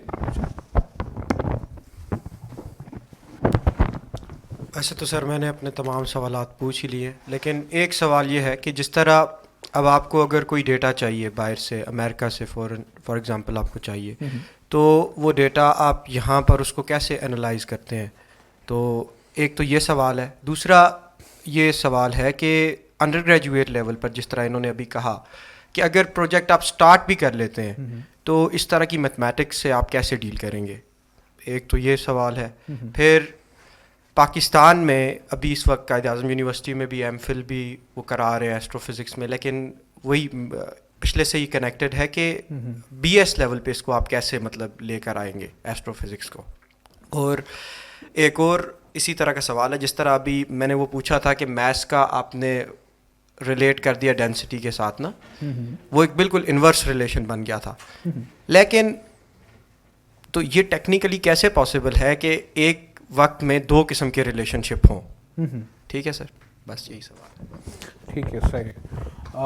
तो जो आपका सवाल था इसके बारे में कि डेटा, तो डिपेंड करता है डेटा की नेचर क्या है, क्योंकि सारे डेटा भी बराबर नहीं है ना। मतलब क्या आपके पास एक्सपोजर्स हैं जिनको रिड्यूस करना है, या स्पेक्ट्रा है। फिर इवन इंटरेस्टिंगली ऐसा भी होता है कि हर इंस्ट्रूमेंट जिस तरह, अच्छा बाहर मुख्तलिफ जो कंसोर्टियम्स होंगे या टेलीस्कोप्स होंगे, वो क्या करते हैं कि उनके अपने डेटा की अपनी पाइपलाइंस हैं। और वो पाइपलाइंस बाज़ औक़ात बिल्कुल फ़र्क होती हैं, एक टेलीस्कोप एक ऑब्जर्वेटरी एक तरीके से कर रही होती है, दूसरी किसी और तरीके से कर रही होती है। बाज़ औक़ात मुमकिन भी नहीं होता कि अगर फ़र्ज़ करें आप मल्टीपल जगहों से डेटा ले रहे हैं तो वो मुमकिन नहीं होता कि आप खुद से वो सारा डिड्यूस करें, तो कोई ना कोई आपके लिए कर देता है। कोई स्टाफ एस्ट्रोनॉमर होता है या कोई टेक्निकल स्टाफ पे कोई, तो आई वुड से कि वो डिपेंड करेगा। लेट्स से कि कुछ इस तरह का डेटा है जिसे आप कोई ओपन सोर्स सॉफ्टवेयर है जो आप यूज़ कर सकते हैं, तो वो तो फिर उसके आपको गिटहब या उस पर ट्यूटोरियल्स भी मिल जाएंगे। किसी ने कोई कुछ किया भी होगा और शायद वो सॉफ्टवेयर की कोई मैनुअल होगा, कोई रेसिपी कुक बुक होगी।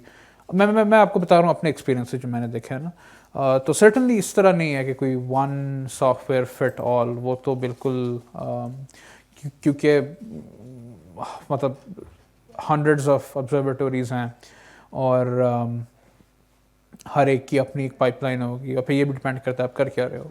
मिसाल के तौर पे अगर आपको उसमें इंटरेस्ट है, और फिर ये होता है कि डेटा खासतौर पर ऑब्जर्वेशनल डेटा ना, उसका एक टाइम पीरियड होता है जब वो प्रोप्राइटरी होता है, यानी कि वो सिर्फ जो पीआई है वो उसको यूज़ कर सकता है, फिर उसको वो ओपन सोर्स कर देते हैं। तो अगर आप अभी गूगल करें, आप हबल की आर्काइव्स में जाके वहाँ से डेटा डाउनलोड कर सकते हैं। आप डिपेंड करेगा कि आप चाह क्या रहे हो, आप स्पेक्ट्रा चाह रहे हो, आप इमेजेस चाह रहे हो, और फिर वो कौन सी इंस्ट्रूमेंट है, फिर उस इंस्ट्रूमेंट की अलग पाइपलाइन होगी, तो वो आपको नैरो डाउन करना होगा कि एग्जैक्टली आप क्या करना चाह रहे हो और एग्जैक्ट उसके लिए क्या कौन सी पाइपलाइन है। यूजुअली लोग मतलब अगर आप रीच आउट करेंगे ना लोगों को कि अच्छा मैं आपका फ़लाँ डेटा यूज़ कर रहा हूँ उस इंस्ट्रूमेंट पे और मुझे ये चीज़ मान लो कैलिब्रेट करनी है या रिड्यूस करनी है, तो वो कोई ना कोई आई थिंक ये आपको आपकी वो मदद करेंगे। तो इस तरह है, मतलब बहुत वो है, आपको देखना होता है कि कौन सी इंस्ट्रूमेंट, किस टाइप ऑफ डेटा, क्या उसकी पाइपलाइन है। लेकिन यही है कि आपको रिसोर्सेज मिल जाते हैं बाज़ औक़ात इन्हीं टेलीस्कोप्स, इन्हीं ऑब्जर्वेटरीज़ की वेबसाइट्स पे ये चीज़ें होती हैं। अच्छा, दूसरा आपका सवाल क्या था?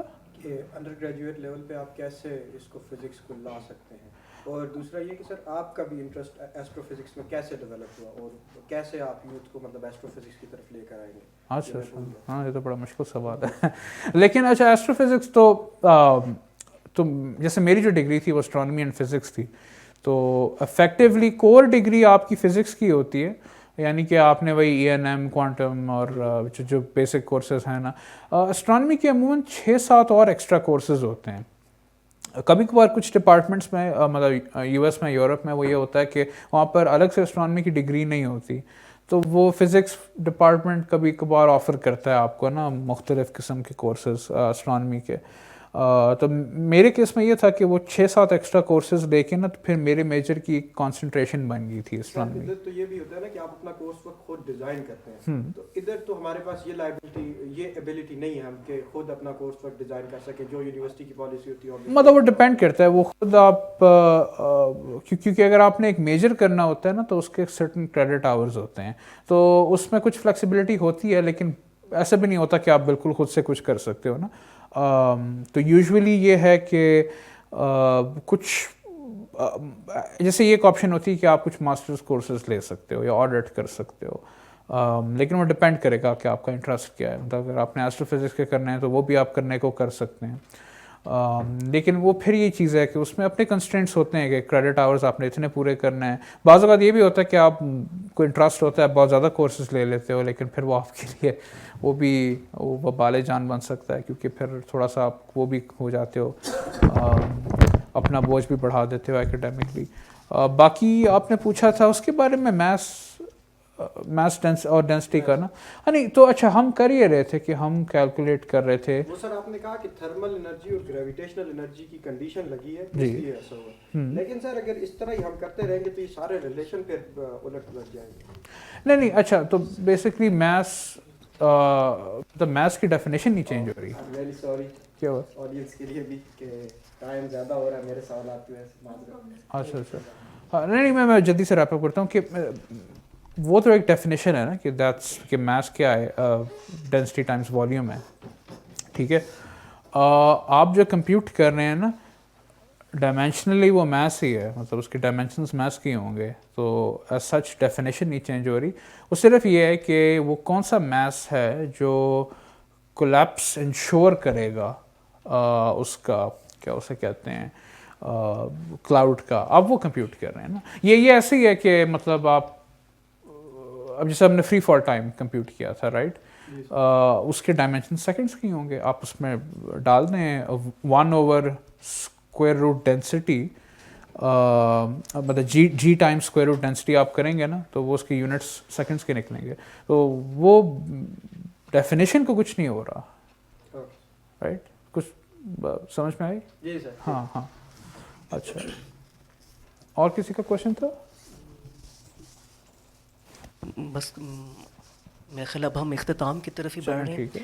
जब भी एस्ट्रोनॉमी की या फल्कियात की या एस्ट्रोफिज़िक्स की बात आती है तो मेरे जहन में हमेशा वो कार्ल सेगान का pale pale blue blue dot dot, आता है। हाँ सही, तो और वो बहुत तवाना उसके अल्फाज हैं, जी जी बिल्कुल।